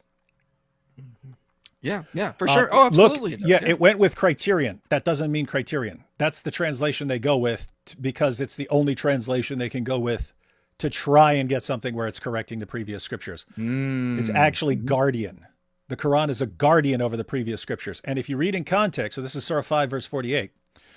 Look what you have there. Look up at verse 47. It's got it right there. It quotes it. Let the people, so you got it at the top of the screen there. Let the people of the gospel judge by what Allah hath revealed therein. What's that mean? Yeah, I mean, we've got to have the gospel if it's telling us to judge by it. If we have the if we have the gospel, I mean, if we're going to judge by the gospel, we have to have the gospel. So we have it, right? And so that entire passage, the passage starts in verse 43 of Surah 5. And it's about Jews. Jews come to Muhammad to settle a dispute. Allah's response in the Quran is, why are they coming to you when they have the Torah? So what does the Quran do when you try to go away from the Torah to get a different response from someone like Muhammad? The Quran sends you back to your book, the book that's revealed to your group, right? So when Jews try to get away from what the Torah says and they come to Muhammad to get a different answer, the Quran's response is, no, you go back to your book, your book. Then you get to verse 47, let the people of the gospel judge by what Allah revealed in the gospel. And then the next verse is, the Quran is the guardian over the previous scriptures. How? In context, what does that mean? It means the Quran isn't letting you get away from your book. It's not letting you deviate from your book. It's protecting it by sending you back to it. And so this is interesting stuff. I'm going to have to grab ChatGPT just to make some interesting videos like that.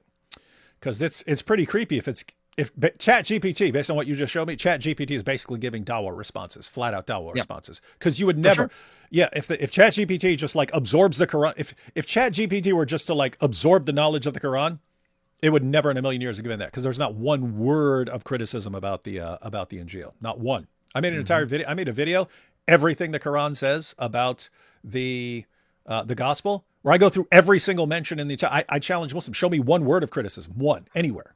There's none. There's zero. So anyway, this is weird stuff. Weird stuff. Yeah, if you read the rest of the verse, like I just went and looked it up, like Surah 548 says, we have revealed to you, O Prophet, this book with the truth as a confirmation of previous scriptures and a supreme authority on them. So judge between them by what Allah has revealed and do not follow their desires over the truth that has come to you. To each of you, we have ordained a code of law and a way of life. If Allah has willed, he would have made you one community. But his will is to test you with what he has given each of you. So complete with one another in doing good. To Allah, you will all return to, then he will inform you of the truth regarding your differences. So it confirms in the whole verse this differences, Jews have the Torah. It says Allah wants them. It says Allah wants different communities. How's that? No, the Quran is here for everyone. Everyone has to submit to the Quran. Never in a million years. Hey, what do we have here? Ethiopian Soldier says, this is so desperate. OMG, I feel bad for these hosts. Smacking my head. What do you mean? You see, he exposed us. He destroyed us. What do you mean? And I'm saying that Ethiopian Soldier because some people come along and they just spout things without actually having a point, and they just say things, rent free in your head. Make anything remotely resembling an important point about anything we said. Share an actual coherent thought with us about something we said that shows a problem with something we said. Show us. And I know you can. I already know you can. I'm just letting everyone else know you're totally fake. You're trained to do. You just have all these people who go around. Oh, you don't know what you're talking about. Oh, you're so dumb, and you never can show anything wrong with anything we said. I mean, think about this. We're sitting here. What is this? A meme, beautiful chapter. Make a coherent point. What have we said? Have we said anything wrong? Have we said anything that's incorrect? What have we been pointing out? We've got stupid Dawah clips that are completely deceptive and completely contradict the Muslim sources. Completely contradict the Muslim sources. And what do we do? Isn't this amazing, IP? Yeah. What do the Dawah fans of the world love? They love lying about their sources. And what do? We step in and show what their sources actually say, and they hate us for it. How are we the bad guys when we're the only ones who have the basic level of respect for your sources to at least say accurately what they say? Everyone in the Dawah community does nothing but lie about what's in the Muslim sources. They're the good guys. We at least have the basic level of respect to tell the truth about what's in your sources, and that makes us bad. What is this religion? Where telling the truth is bad and lying is good. What is this? Hey, hang on. You shared with audio, and now you got the robot voice. You have to log out and pop back in. It is. There's a way to troubleshoot the settings, but I am terrible with technology. All right. He was saying switch to StreamYard. Okay, we got to get back to these videos, but I thank everyone for all the tons of super chats. Hey yo. Did you fix it? Yeah, you're good now. All right. That was Let me interesting asking about the Islamic dilemma. What were you trying to do? Let me. Just tell I us. want to. Can I? I did not try to share with audio. I wanted to share. Nope, robot voice. So, camera pro. I can't hear anything you're saying.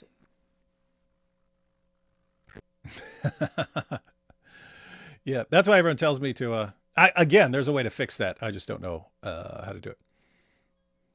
Oh my goodness! Here we go.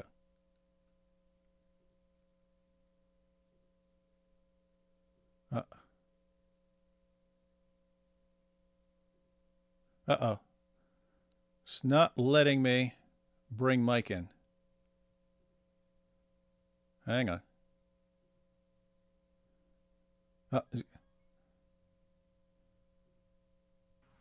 There we go.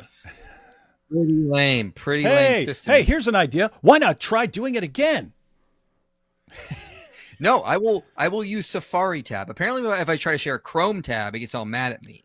Oh, that's interesting to know. That is helpful. I can tell people. Yeah, if you share, but now you should be able. I should be fine now. It's fine now. All right, here. If I go back to if I go to this, okay. If you say, look what it does here. It says, reveal to you the previous scriptures, a supreme authority on them. But if you go up here, it says it doesn't say that. It says something different. It says a guardian over it. So why? Yes. Does the translation different? Yeah, that's exactly what I said. Right. Yeah. It means But the translation it means should guardian. But the translation, why did they translate it this way when up here they translate it as the book and a guardian over it? Yeah. Why are they doing that? Because if you say guardian, that implies nothing about their corruption. It implies that if someone is going to attack those scriptures, the Quran is somehow their defender. And Muslims can't do that, and so they deliberately mistranslate with these insane translations. And this is all because they can't deal with the Islamic dilemma. And so it's interesting, isn't it? Yeah, like they know it. They know it means guardian, and they'll translate it as other things, criterion or other or supreme authority. It's the supreme authority. It's pathetic. Yeah, well, this is what's so weird about it. It's like you can just check up here and see. Like they'll put it up here. They'll translate it proper up there, but down here it's different. That's deception. That is definitely deception. New kid on the block. His name is Fauzi Dawah. He got caught threatening a Christian's mother in a sexual manner in debate. That is not surprising at all. I mean, we had Central Dawah threatening to kill AP. D. Wood in the West. Dawah stirs are on Rebecca's age, proving it's 3, and in India on the age of Sita, wife of Lord Rama, proving it's 6. Surprise? No. And I don't know anything about Sita, but I know we're dealing with a bunch of liars. AP is leaving atheism. It took him a long time because he had to give up urinating on one another. That's true. That was the tough spot. You ever been to the San Antonio missions? Beautiful. No. To San Antonio, but D. Wood, have you seen Sneeko video with Uthman asking him if Arabs are superior as per Islam and how it is contrary to his original learning that Islam teaches equality? Uthman answered very delicately. Yeah, you'd have to. You don't want to get the Arabs against you.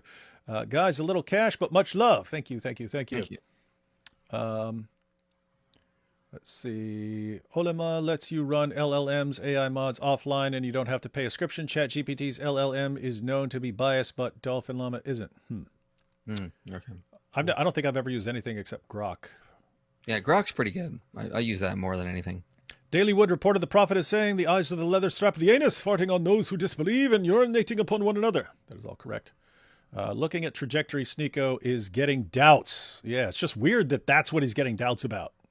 Well, it says Yemen, they're best. It's like, really? All the other stuff. AIs are lazy. You need to prod them. Ask it to contrast what it has said with what Dr. David Woods has said. That would be a good try. Thanks for all the work you do. Jesus Christ is Lord. Muhammad is the most obvious false prophet in history. Him and Joe Smith. That is correct. Allah is interfering with IP's PC, you see. You see? That's good. And IP got exposed. He's actually a robot. Yeah, his true nature came out. All right, let's check out some of the child marriage stuff here. These are short. No. Okay, so what am I looking for? Child marriage. Always child marriage with these guys. Right. They certainly do love the topic of child marriage. It is funny, guys, because that's, again, going back to what I was saying earlier about should we really be doing this? And I'm saying you got to be relentless. Go back 15, 20 years. You said Muhammad married a child. Everyone said you were lying. Everyone said you were lying. Now that everyone's trying to defend it. They're all trying to defend it. Why? Because we kept pushing. That's why you keep pushing.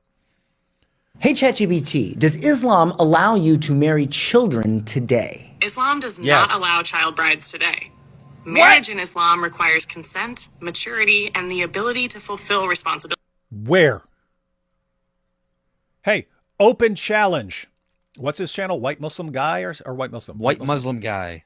White Muslim guy. Show us that in your sources. Show us.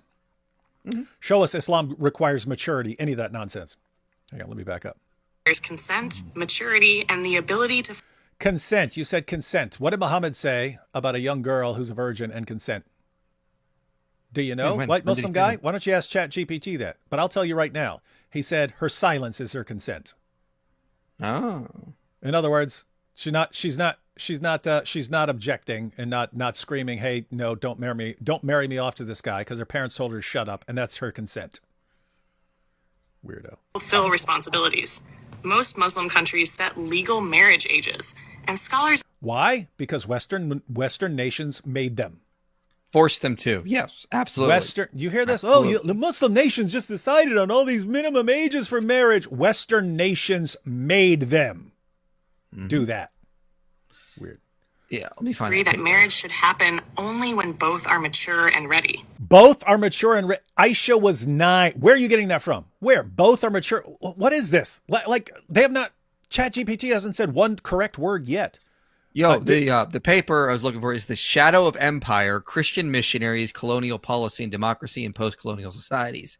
He points out that, the reason India had a marriage age starting at 12 and then they slowly moved it up was because of the British rule there. They're the one. And what happened when they set that marriage age at 12? The Muslims and the Hindus rioted, like absolutely rioted. Like over something like that. You're not letting us marry 11-year-olds? How dare you? How dare you? So, yeah, Western nations had to compromise even. They like, we'll start at 12, and then years later they started to move it up more. But you get the idea. Like this idea that Islam just did this is no, that's not exactly what happened. Yeah, so everything there, total lie. Everything there so far, total lie. But Yeah. let's see. We'll probably watch it again because it's short and like you have to kind of. I had to stop on like everything you said because it's all wrong. But hey, you might want to type into ChatGPT. Does Islam allow child marriage? That's what he said, right? Let's do it. I'm interested. If it is this bad, and he didn't program it to say that, that is seriously messed up. 'Cause Does this is completely Islam wrong. allow?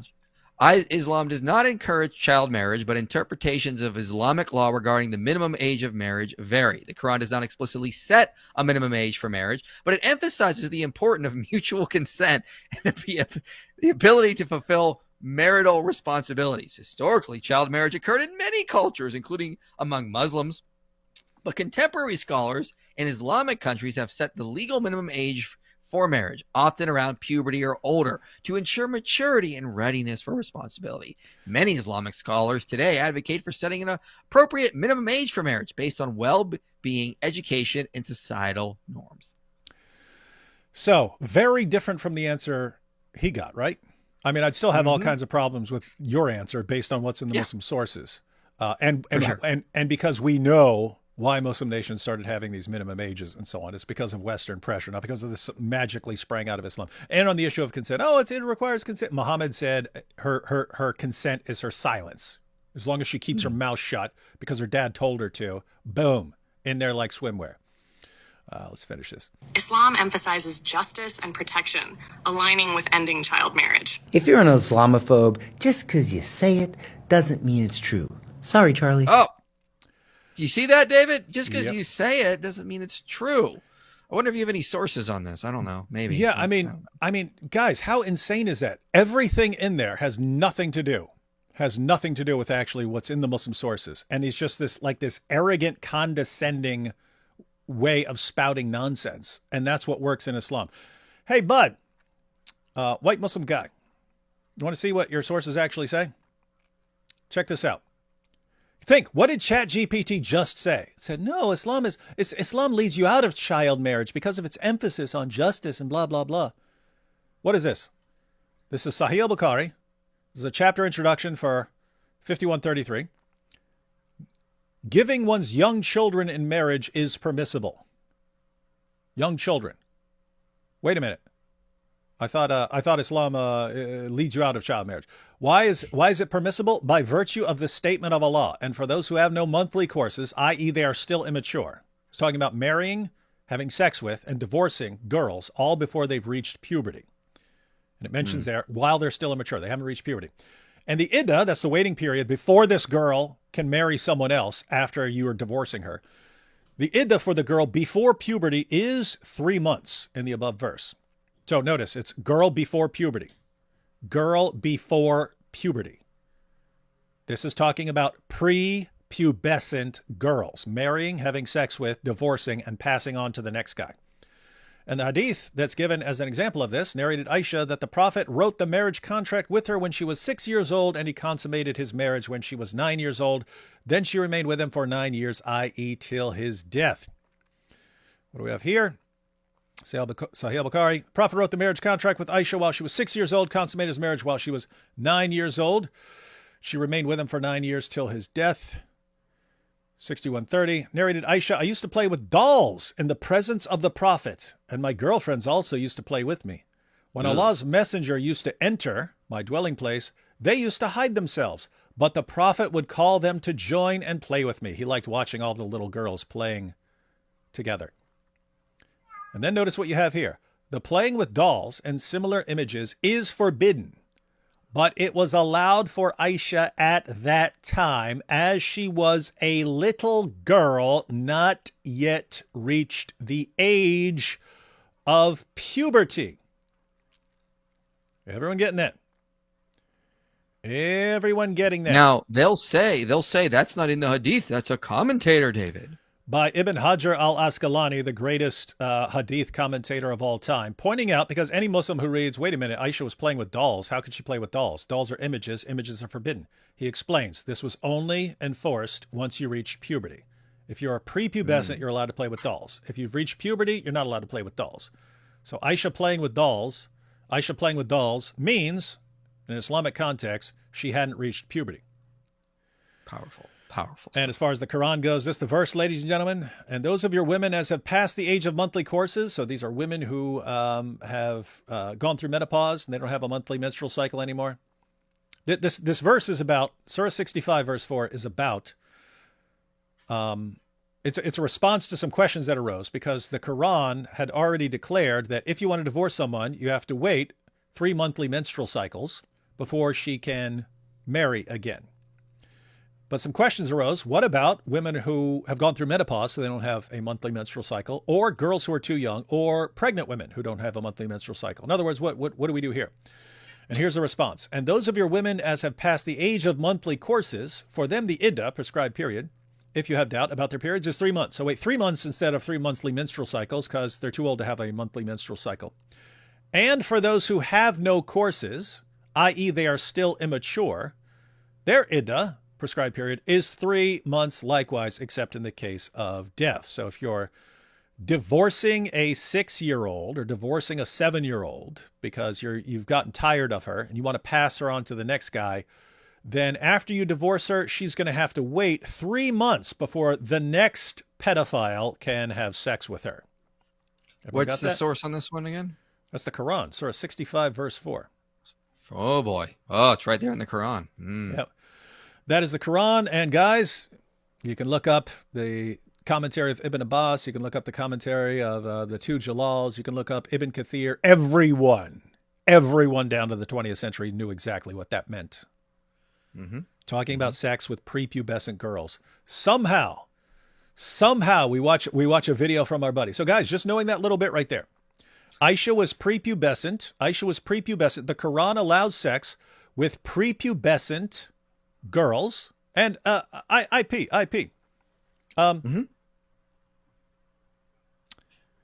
What did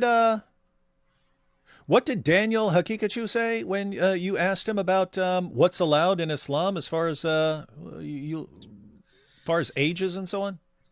In my debate, which is still online with Daniel Kikichu, I asked him, when can you marry and consummate a marriage with a girl? He said if there are signs of puberty. So I brought up precocious puberty. Oh yeah, okay. Well, he said signs of maturity, which I don't know what's going on in his head, but in their commentaries, as far as Islamic jurisprudence, the maturity thing, that wasn't about being a mature person. They were concerned about two things. One, that the girl is not so small that if you penetrate her, you're going to give her a fistula and turn the two holes into one hole, right? So they're worried about that. And they're worried about the girl being so small that you're going to actually crush her during sex. So when they're talking about maturity in those contexts, they're talking about that. They're not talking. Here's the thing. It's like equivocation. You say, hey, we're concerned about maturity. For the Islamic scholars, maturity meant mature enough that you're not going to crush her while having sex. She's not a fragile little thing like a baby or something like that. And when you have sex with her, you're not going to rip her open and ruin her for the future. That's what they're concerned about. That's what they mean by maturity. So the issue, I don't know what Daniel means by if there are signs of maturity when he said. Matter of fact, let's just, I got the clip right here. Let's see what he said. You mentioned the period comes at the end of puberty. Are you saying someone can marry and have sex with someone prior to getting their period? So according to Islamic law, when the body is fully formed because of puberty, the period comes at Tanner stage 4, which is the end of puberty. So yes, when there are signs of physical maturity, then it becomes permissible for the husband in Islamic law to have marital relationships or consummate the relation with his bride. And this is the example of the Prophet, peace be upon him, who married six. Before the age of menarche, that's what I'm trying to get. Before the period. Okay. Islamic Do you know law. what precocious puberty is? Yes, I do. He just said you can have sex before the period, right? Is that what he said? Yeah, because he's pushed this nonsensical argument that it's all about maximizing fertility. But then he admits, no, it isn't, because you can't get pregnant until after you have your first period or reach the age of menarche. But he admits, no, you can have sex with a girl before they have their first period. So it never was about maximizing fertility. Mm-hmm. That was a lie. Daniel Hakikichu lied all those years, and I called him out on stage because I knew from studying him that he was lying. Yeah, so in reality, it's just about sex with kids and not about maximizing fertility.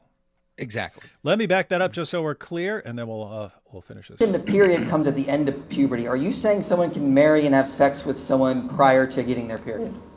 So according to Islamic law, when the body is fully formed because of puberty, the period comes at Tanner stage 4, which is the end of puberty. So yes, when there are signs of physical maturity, then it becomes permissible for the husband in Islamic law to have marital relationships or consummate the relation with his bride. And this is the example of the Prophet, peace be upon him, who married six. Before the age of menarche, that's what I'm trying to get. Before the period. Okay. Islamic Do you know law. what precocious puberty is? So he just acknowledged you can have sex before a girl gets her period, right? Oh, you're silenced, man. Oh, yeah, for sure. Yeah, he's acknowledged Okay. that. Yeah. Okay. And then so you're saying, but he's still saying something about puberty as far as maturity and so on, as far as starting, as far as other signs or something like that. Again, I'm not even buying that because that's not required. I mean, he's saying, the beginning of puberty, not the later stage of puberty when you actually get your menstrual cycle. The Quran has none of that stuff. The Quran says nothing. It's just prepubescent. So. Yes, I do. Okay. What is it? It means starting puberty unusually early, like Can beyond you have, averages. Is there anything in Islam that prevents you from, a man marrying a 5-year-old that started precocious puberty? No, marriage can happen, you can arrange a marriage even as an infant, but that doesn't mean that sex is allowed. Okay, could a man have a marriage to a 5-year-old consummated if she started precocious puberty? If she starts showing signs of physical maturity, then yes, that's permissible, as I stated. That's What about the age principle. 4? If there are signs 3. of... So this is something that becomes biologically impossible because precocious I have puberty, a study there are that shows no... it goes as early as 11 months. All right, well, that's something that the parents would not... the thing about Islamic marriage is that parents are involved at these ages. And when you look at the marriage of the Prophet, peace be upon him, to Aisha, her parents were involved. And so she was not living with the Prophet, peace be upon him, even though she was married to him. So the parents have oversight, and sometimes a qadi or a judge can have oversight if the guardians are not capable, to make sure that the rights and the physical well-being of a child are not, or a minor, are not harmed by that marriage. Wow. So yeah, parents can decide if their 11-month-old should be married off if the child has started precocious puberty. So just remember that. Yeah. Did you guys get that? And here's the problem. So he's saying there shouldn't be some law against sex with an 11-month-old. He's saying that's the parent's decision whether you can marry off your 11-month-old baby to some creepy pervert who's going to have sex with your 11-month-old baby. It's a parent's decision, but he's saying, parent's not going to decide that. The parents are under the control of people like Daniel Hakikachu, if he were the local scholar. And if the local guy wants your 11-month-old baby, what's he tell you? He says it's fine. No, there's signs of maturity, precocious puberty. She's ready for it. This is what's going on in the world of Dawah, ladies and gentlemen. You have people like Daniel Hakikachu going around defending this. And then you have people like Ali Dawah saying things like, You asked me, would I allow my daughter to get married at 9? I'm saying the analogy is wrong. Because our teachers the woman has to be sexually, mentally, and physically ready. That means if my daughter wants to menstruation, hold on. Let me finish. If my daughter reached the age of menstruation at 9 years old, I would say you are ready. You are ready to get married.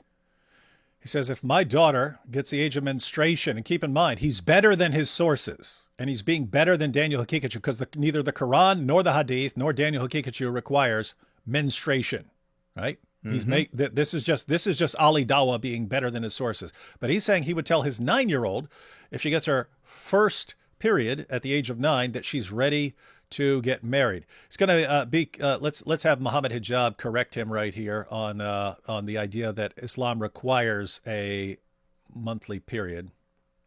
If you look just at the Quran, you will get the indication that you can have sexual intercourse with a 5-year-old. The reason why it's haram to have sexual intercourse with a 5-year-old is not found in the Quran at all. If you just read the Quran, it is halal. It would be halal to have sexual intercourse with a 5-year-old. In Surah Al-Talaq, chapter 65, verse 4, Allah subhanahu wa ta'ala tells us who you can divorce and who you cannot divorce. And then he says, وَاللَّائِ لَمْ يَحِدْنَ وَاللَّائِ لَمْ يَحِدْنَ, and the ones who had never been pubescent before. And by the way, this is very important, yeah? I want all Muslims to be aware of this. The reason why we don't have sexual intercourse with 5-year-olds and 6-year-olds and 7-year-olds or whatever is not because of puberty. Wait a minute, what did you say? It's not because of puberty, because that verse in the Quran actually says lam yahid. They never had puberty before. Never had puberty. You can't go around that. Did you catch that? Can't go around that. Yep. Now, guys, just for the sake of honesty and full disclosure, Muhammad Hijab is not saying you can have sex with a 5-year-old. He's saying if you just went with the Quran, you would conclude that you can have sex with a 5-year-old, because the Quran obviously allows you to have sex with prepubescent girls. He says you have to go outside of the Quran, this perfect book. You have to go outside of the Quran. And what he does is to get around to say you should not have sex with a 5-year-old is Muhammad once said, hey, don't harm others. And he says, but don't harm others. Therefore, you wouldn't have sex with a 5-year-old. Even though you can't just apply that as some sort of blanket command, right? Because Islam allows all kinds of harming and chopping heads off and so on. So yeah, it's just it's absolutely pathetic. But anyway, so we've Muhammad, who is the pattern of conduct. Guess what? White Muslim guy. According to the Quran, Muhammad is the pattern of conduct. Muhammad did something, that is your pattern. That's what you're supposed to be looking at as your pattern. Did you know that ChatGPT is not your pattern of conduct in Islam? And that if ChatGPT says something that contradicts Muhammad's example, ChatGPT is completely irrelevant and would lose its head in an Islamic society if it had one. So anyway, let's go back and watch that original clip. Now that we've seen Ali Dawah, Muhammad Hijab, Daniel Hakikachu, and read multiple hadiths and what the Quran says about child marriage, and everyone can tell us what they think about this guy's answer. How correct is he? Hey ChatGPT, does Islam allow you to marry children today? Islam does not allow child brides today. Marriage in Islam requires consent, maturity, and the ability to fulfill responsibilities. Most Muslim countries set legal marriage ages, and scholars agree that marriage should happen only when both are mature and ready. Islam emphasizes justice and protection, aligning with ending child marriage. If you're an Islamophobe, just because you say it doesn't mean it's true. Sorry, Charlie. That's right, Islamophobe.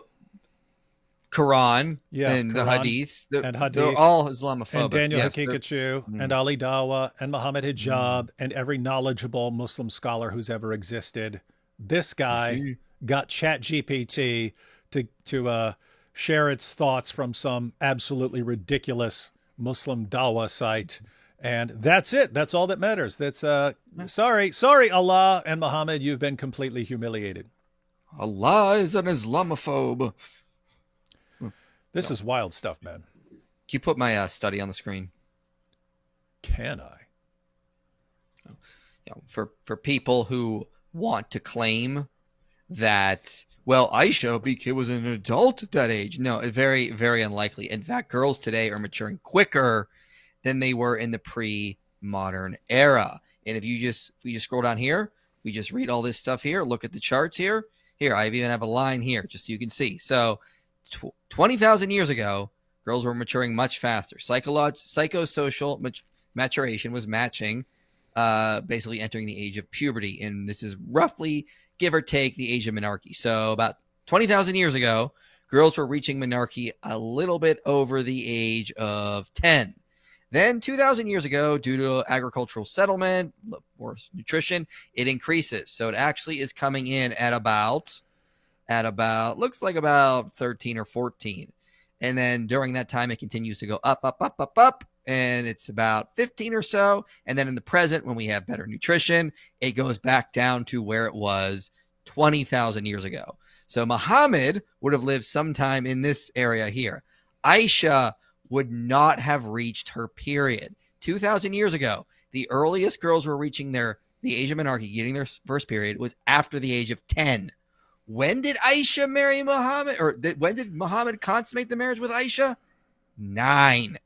There's no biological way she could have actually had her first period, reached the age of menarche about 1,400 years ago. That was the average was happening around 14 or so, around there. So no, it was not.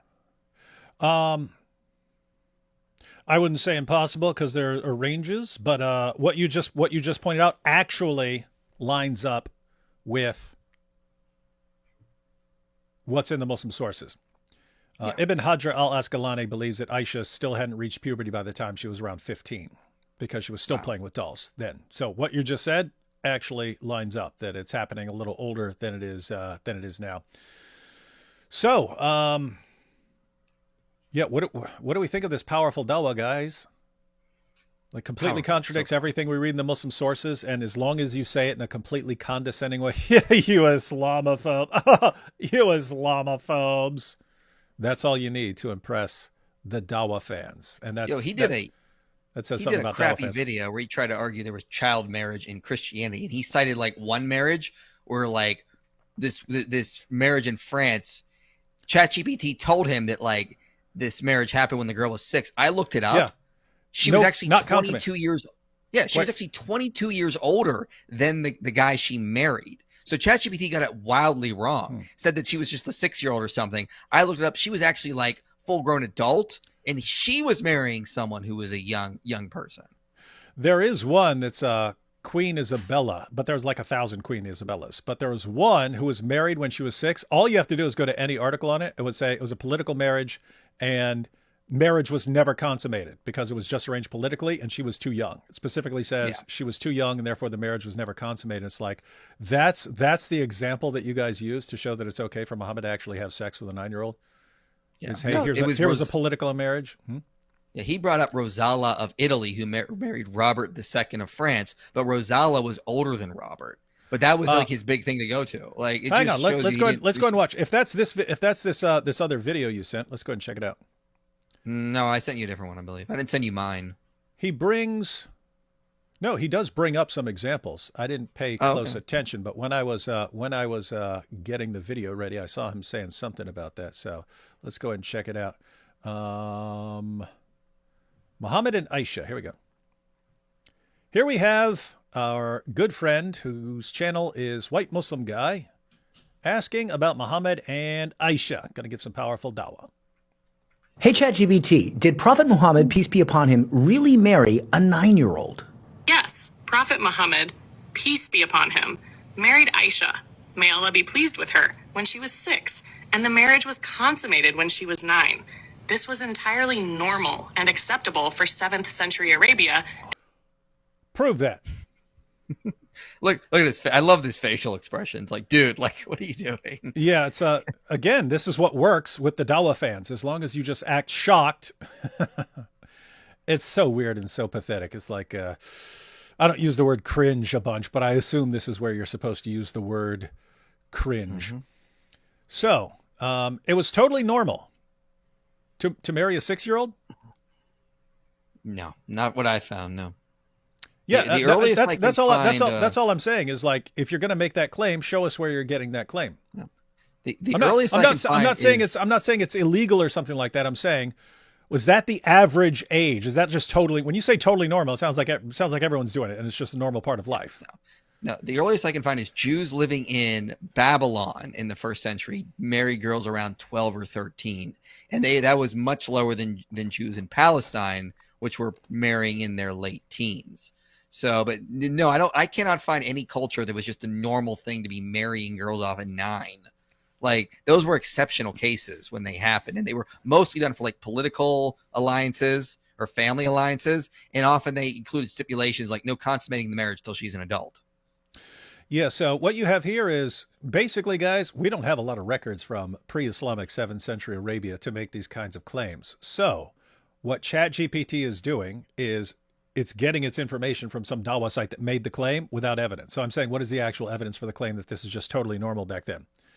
Because historically, the most common thing is people are waiting until at least after puberty, if not beyond it.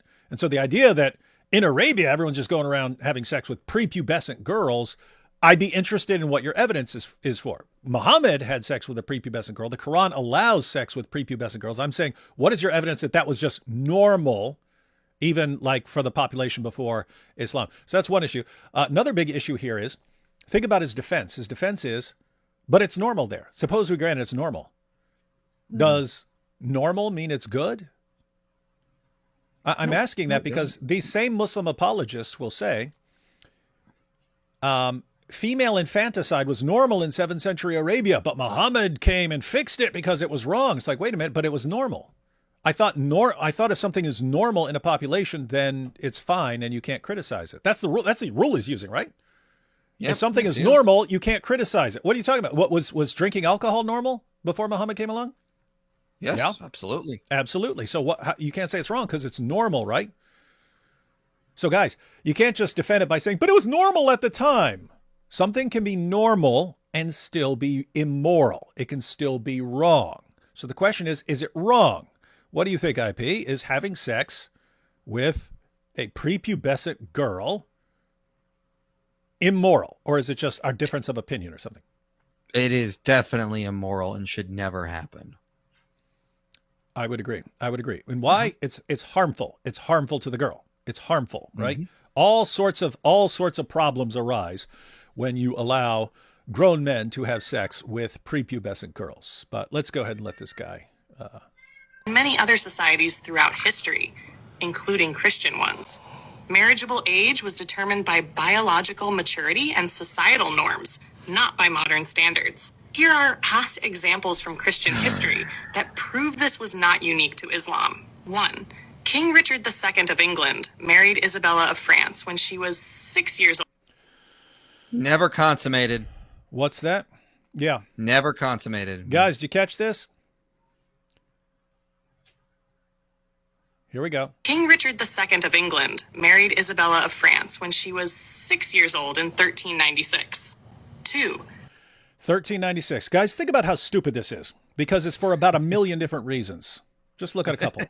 So 1, never consummated. They never had sex. It was a politically arranged marriage. He was not interested. She's a little girl. They never consummated. He eventually died, and she went off and married someone else. Is that a good response to Muhammad had sex with a prepubescent 9-year-old girl? No. Does he give you any of that information to make an informed decision about whether this is a relevant response? Absolutely not. That's one issue. 2, suppose, hypothetically, that a king had sex with a 6-year-old girl at some point. Would we, would we therefore say it's okay? No, never. No, we'd say he's wrong. And if it's someone that far in the past, we might be sort of sympathetic and say, okay, maybe you didn't know that it's actually harmful. Maybe you didn't know that this is bad. So we can cut you some slack for not being aware of it. Now we know that it's harmful. Now we have greater responsibility for avoiding that sort of practice. That's what would happen. We wouldn't say, oh, well, the king in 1396 had sex with a 9-year-old girl, so that means it's good. Did that king drink alcohol? I guess that's fine. Did he eat pork? I guess that's fine. Where do you guys get this idea that if someone in the past did something, you have to grant that it's okay? You don't think like that until you're defending Muhammad, and then suddenly anyone else you can point to in all of history, you go extreme whataboutism. Well, what about this guy in 1396 that did it? Now you can't condemn it. I most certainly can. And he's not, King Richard is not our pattern of conduct. That's he's the third thing. Prophet. Mm-hmm. He's not a prophet either. Like, what do you want? Uh-huh. And so we wouldn't, that's the thing. If he did something wrong, we would say it's wrong. We don't say, oh, he did it, so it must be okay, and we have to say it's fine. What level of idiotic thinking do you have to say anyone in the past who did anything, you now have to grant that it's okay and acceptable? Yeah, and they'll be like, well, Thomas Aquinas said it was okay. Thomas Aquinas isn't a biologist or a child psychologist. He's not an expert on those topics. And actually, if you look at the source, he may not even have said it because it's from a source that he only partially wrote. So it's like it's the worst arguments I've ever seen. Terrible. And this is all Dawah. This is like, guys, this guy's given this response. Guess what? Any Dawah guy you go to is going to give the same response. But what about Queen Isabella, who was 6? And what's absolutely amazing is even if you correct them on that, they'll still go out and use the same response. So guys, think about this so far. Muhammad, the pattern of conduct in Islam, the one who sets the moral tone for all future generations. His example is that he had sex with a prepubescent girl. The responses we have are, oh, but it was totally normal at the time, and therefore you can't criticize it. 1, I need to see evidence that it's totally normal at the time. 2, if I did see evidence, I wouldn't conclude that it's okay. I would conclude that you had a really sick entire culture that is going around with grown men having sex with prepubescent girls. I would say sick, disgusting, evil culture. That's what I would say. 2, his response is, oh, but if a king marries a girl, even without consummating it, that actually shows that you have to affirm it as okay. On what planet? And 3, of course, which one of these kings is a pattern of conduct for us? They're not. That's why if we heard about him saying, we'd say they're wrong. Again, you might not know. You might not know that it's harmful. And so we could say, okay, you were in a state of ignorance. You didn't know that this was bad. We do. So here's the thing. You could say he's ignorant. A king in the 14th century could be ignorant and not know something. Even though, guess what? He wasn't. He knew, do not touch that girl. She's too young. You catching this? Mm-hmm. This is a random king who's not our pattern of conduct, and he is massively more moral than Muhammad. He's saying, that girl is too young to have sex with. I'm not going to have sex with her. And he never did. He never did. She went and married someone else eventually. So this is supposed to show us that Muhammad is okay in all this, right? So, guys, this is like what is being said that is an actual legitimate defense of anything that Muhammad did, anything we're talking about. Nothing. Dawah is all deception. It's smoke and mirrors. He doesn't tell you any of this stuff to make an informed decision. He's acting, you Islamophobes, you've been refuted. This is pathetic, man. This is absolutely pathetic. And this is what is popular in Dawah. And again, guys, this isn't just him. You could go to any Dawah guy. They're going to give you the exact same responses. What about Queen of the Billah? What about that? Oh, this refutes you. It's pathetic, man. All right, let's let him finish here. Hugh Capet's son, Robert II, the Pious, married Rala of Italy when she was about 8 years old. 3. False. Saint Agnes. False. She was 38. She was 38. You're only He off was by like 38. 17. You're only off by 30 only years. off by 30 years, yeah. Okay, good. Rome, a venerated Christian saint, was betrothed at around 12 years old before her martyrdom. Betrothed. That doesn't even sound like consummation. And that's happened before Constantine, mind you. We're talking about a pagan culture at that point. And it's even here, betrothed at 12. Betrothed at 12. Europe in the Middle Ages, child marriages were common. This wasn't exploitation. It reflected the realities of their world. And you just said no? And keep in mind, according to Kim Phillips, I mean, they were marrying in their late teens to early 20s. Late teens to early 20s is what the actual research shows, ladies and gentlemen. What happens in these videos? They'll say child marriage because they mean children by today's standard of 18 years old. Younger than 18 years old is a child. And they'll say, you see, they had child marriage. But again, it's similar to equivocation that you're changing the meanings of terms. When we're talking about Muhammad and Aisha, we're talking about prepubescent girls. Prepubescent girls. We're not talking about, she was 3 days before 18 or something like that. We're talking about prepubescent, serious bodily harm to girls who go through this. And this, but this is the defense. All right, let's go ahead and let him finish here. The fixation on Prophet Muhammad's marriage ignores the global historical context. Judging ancient practices by today's norms is intellectually dishonest as societies evolve. Why is it Muslims get heat for marrying a child 1,400 years ago, but the thousands of Christians that did it get off scot-free? Because Muhammad is your pattern of conduct. None of those Christians are. And so it doesn't apply. This is a false analogy for people who don't actually read and they just go to ChatGPT, tell me what I'm supposed to think. And yeah, so dude, you seriously don't get why would Muhammad, who is the pattern of conduct for Muslims around the world, and that Muslims look to now to define what is and is not appropriate conduct, why would you be more concerned about him and not about some king from 800 years ago who has no impact, who no one on the planet takes as a pattern of conduct, and then who you were lying about anyway? This is Dawah. It's deception from beginning to end, and the only requirement is say it all in a massively condescending manner. Ha ha, what a bunch of idiots. Ha ha ha. Because that's the only thing your fans are looking for. Do you sound like you're arrogant? If you sound like you're arrogant, then you're right. This is pathetic. So anyway, but the big takeaway here, white Muslim guy, the big takeaway here, why would we look back at someone, let's suppose it did happen. So instead of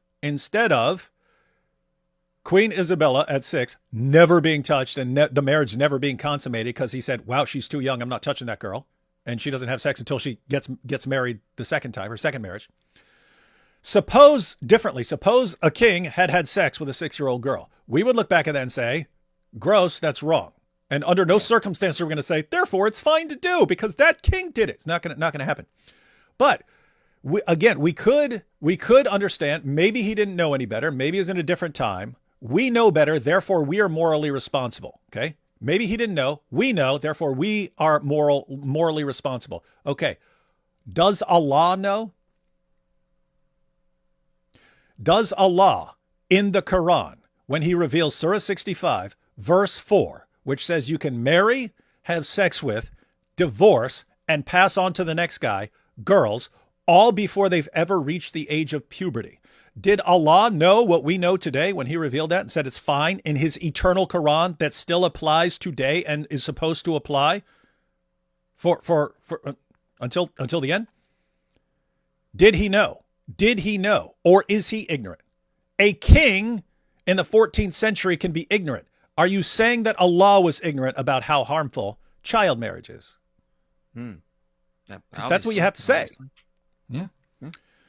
I mean, child marriage is incredibly harmful. I mean, it causes fistulas. You can cause early death because the hips have not widened enough to birth a child. There was a study done in Latin America that found that if you were 15 and under, you were 4 times more likely to die in childbirth than if you were 16 or older. And again, that's going to get worse the younger you go. So like a 15-year-old's going to have a better chance than like a 13, and a 13 better than a 12.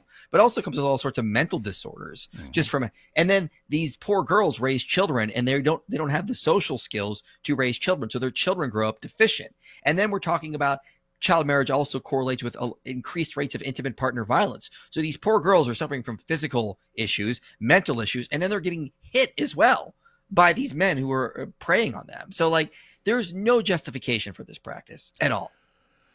This is really, really, really, really, really, really messed up, guys. You have serious problems in the world. You have Dawah guys out there defending child marriage because that's what their God and their prophet said is a fine, wonderful thing to do. Marrying, having sex with, divorcing, passing on to the next guy, girls, all before they've reached the age of puberty. You've got Dawah guys around the world defending it. And then when we bring it up and say, hey, this is actually a harmful practice, we get, well, what about Queen Isabella, whose marriage was never consummated? And it's all smoke and mirrors. It's all deception from beginning to end. And now they've just figured out ways of getting ChatGPT to help them to lie about these things and deceive people.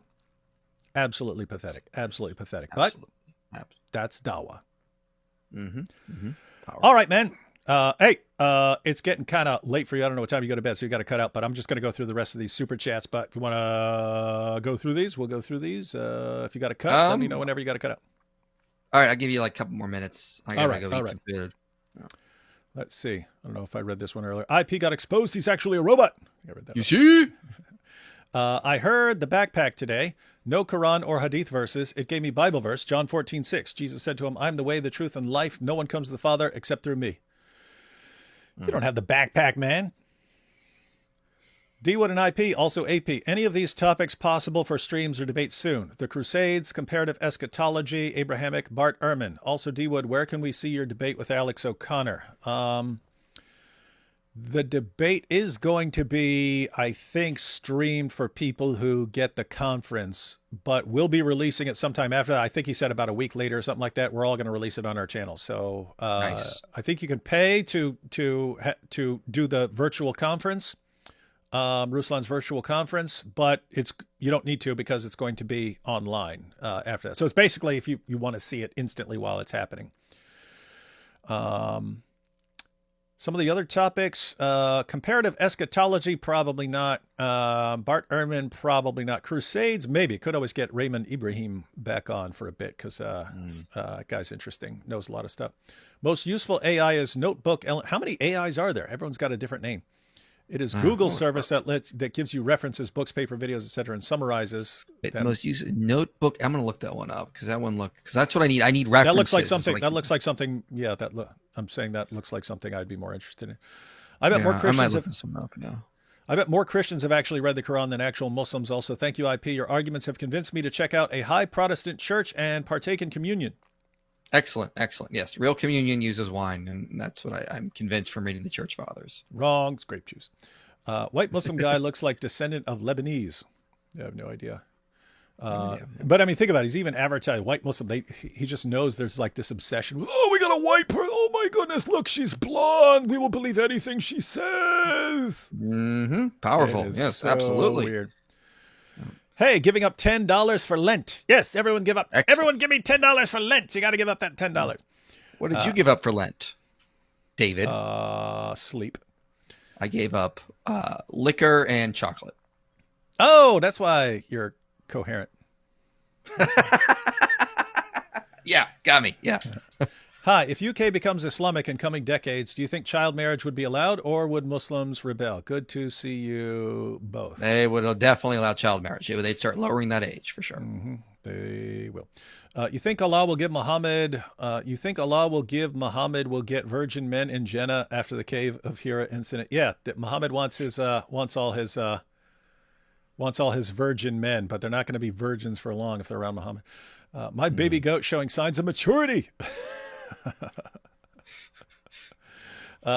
penetration is not the only thing a man can do to a little girl. There are many other acts to consider, things he can do to the child and things he can force her to do to him. Yeah, we know that. We don't need that info. Christian apologist pastor in India, Praveen Pagadala, who deals with topics on Hinduism, Islam, killed yesterday. Pray for justice. Yes, I saw someone mention that earlier, but they just mentioned the name. They didn't mention that he's an apologist or a pastor. So yeah, I'll check that out. Okay. Yeah. I'm reading the Bible and don't have Christian friends, so I want to ask you, why did Jesus curse the fig tree in Matthew 21:18-22? The metaphorical meaning seemed like a bit of a stretch to me. No hate, by the way. I think it's obvious what's going on. So, what are your thoughts? I mean, he's using it as a teachable moment to show them what's going to happen in Jerusalem. That's how I interpret it, Yeah, he's doing that for that reason. And also the fig trees actually bore like early fruits before they even bud. And so like there were these tiny little fruits on those trees around that season. And he went to it expecting fruit on there that wasn't on there. So he's like, all right, he's also human. So he probably was angry. He was hungry, but he uses it as a teachable moment for his disciples to use as an analogy for the destruction of the temple that's coming. Yeah, so guys, it's basically the two interpretations are Jesus sees a fig tree, goes over there, nothing on it, and then curses it and so on, and then but uses that as a teachable moment, or that was a plan all along, right? Like, hey, I'm going to teach these guys about, because he says a lot about like bearing fruit and so on, and so the idea is, hey, I want an image that sticks in these guys' heads forever, and to show them there's divine power behind the idea that you need to bear fruit or it's not going to work out well for you. And so the idea is that he did that on purpose. But yeah, I don't know. If you have a terrible problem with a tree dying, then I don't know what to tell you. Yeah. Let's see. What are your thoughts on Great Dan, the unbiased, claiming that monotheism isn't in the Bible? Oh, he's talking about Dan McClellan. I believe that's what he's doing, unless there's another Dan. But so I take Michael F. Bird's book, Jesus Among the Gods, on this. And basically what it is that the Bible's focusing on monolatry and there's implicit monotheism in it as we would understand it. But the word Elohim, Michael Heiser also talks about this, doesn't really translate as God. It translates as divine being or spiritual being. So like Samuel is called an Elohim at one point after he died. Demons are called Elohim.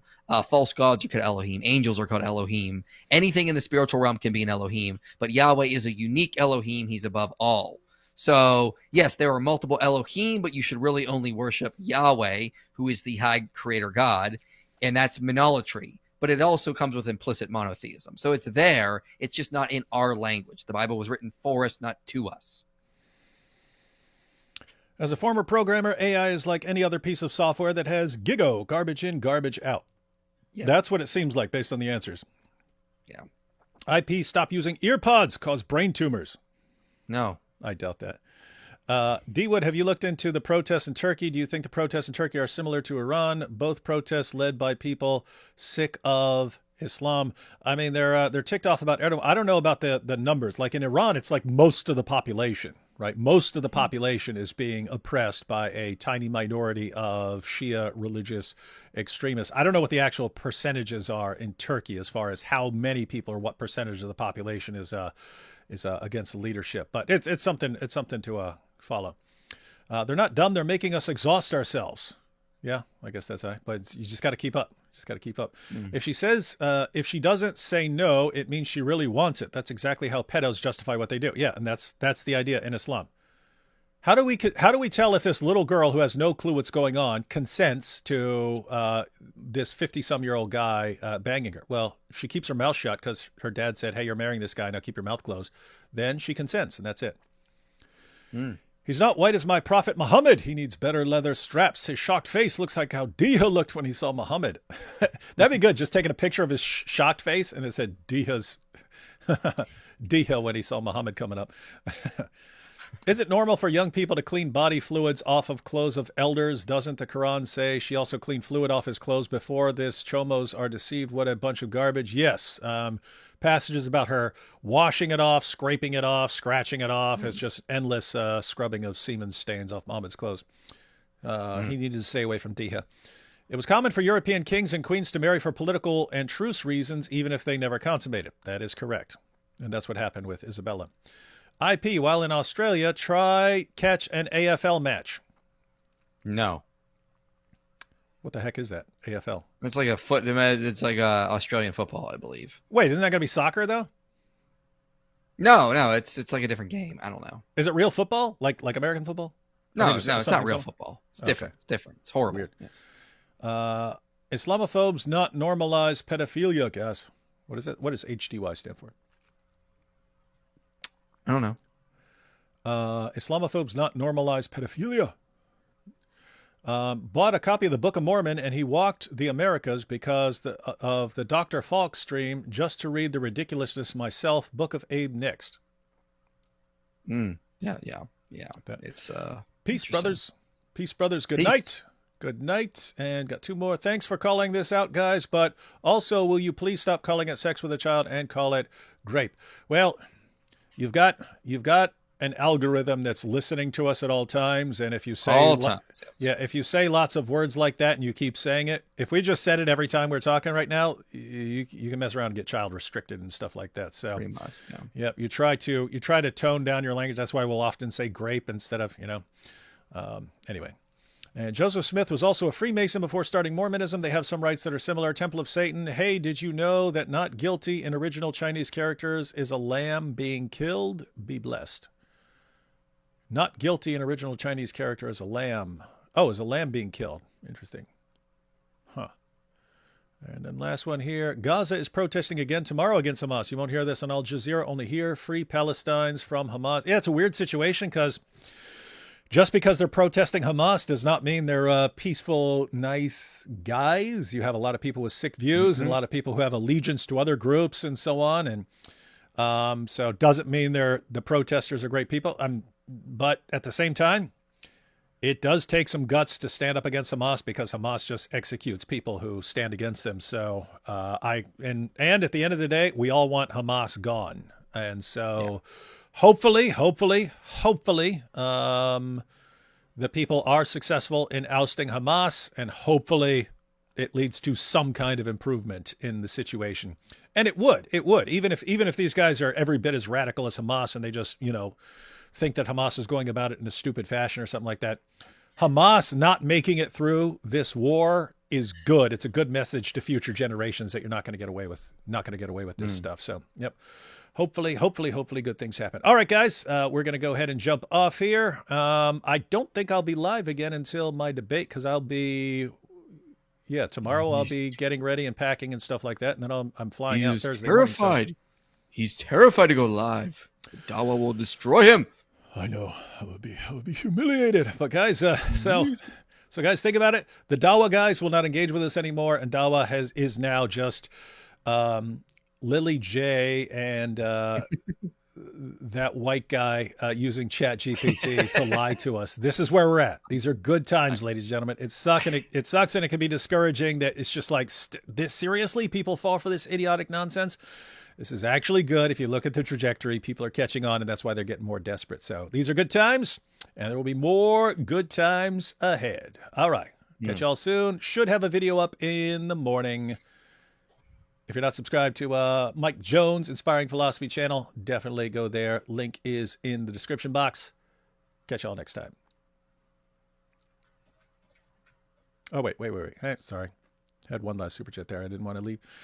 This religion is proof that people can be conditioned into becoming PDFs, which is interesting. Yeah, so you have people who are going to be that regardless, and you have people who are like borderline, whereas if they were kind of pushed away from it, they wouldn't. But if you say it's okay, they will, and that's the problem. That's a problem. Absolutely. That is an ongoing problem. All right, glad we got to that. Catch you all next time.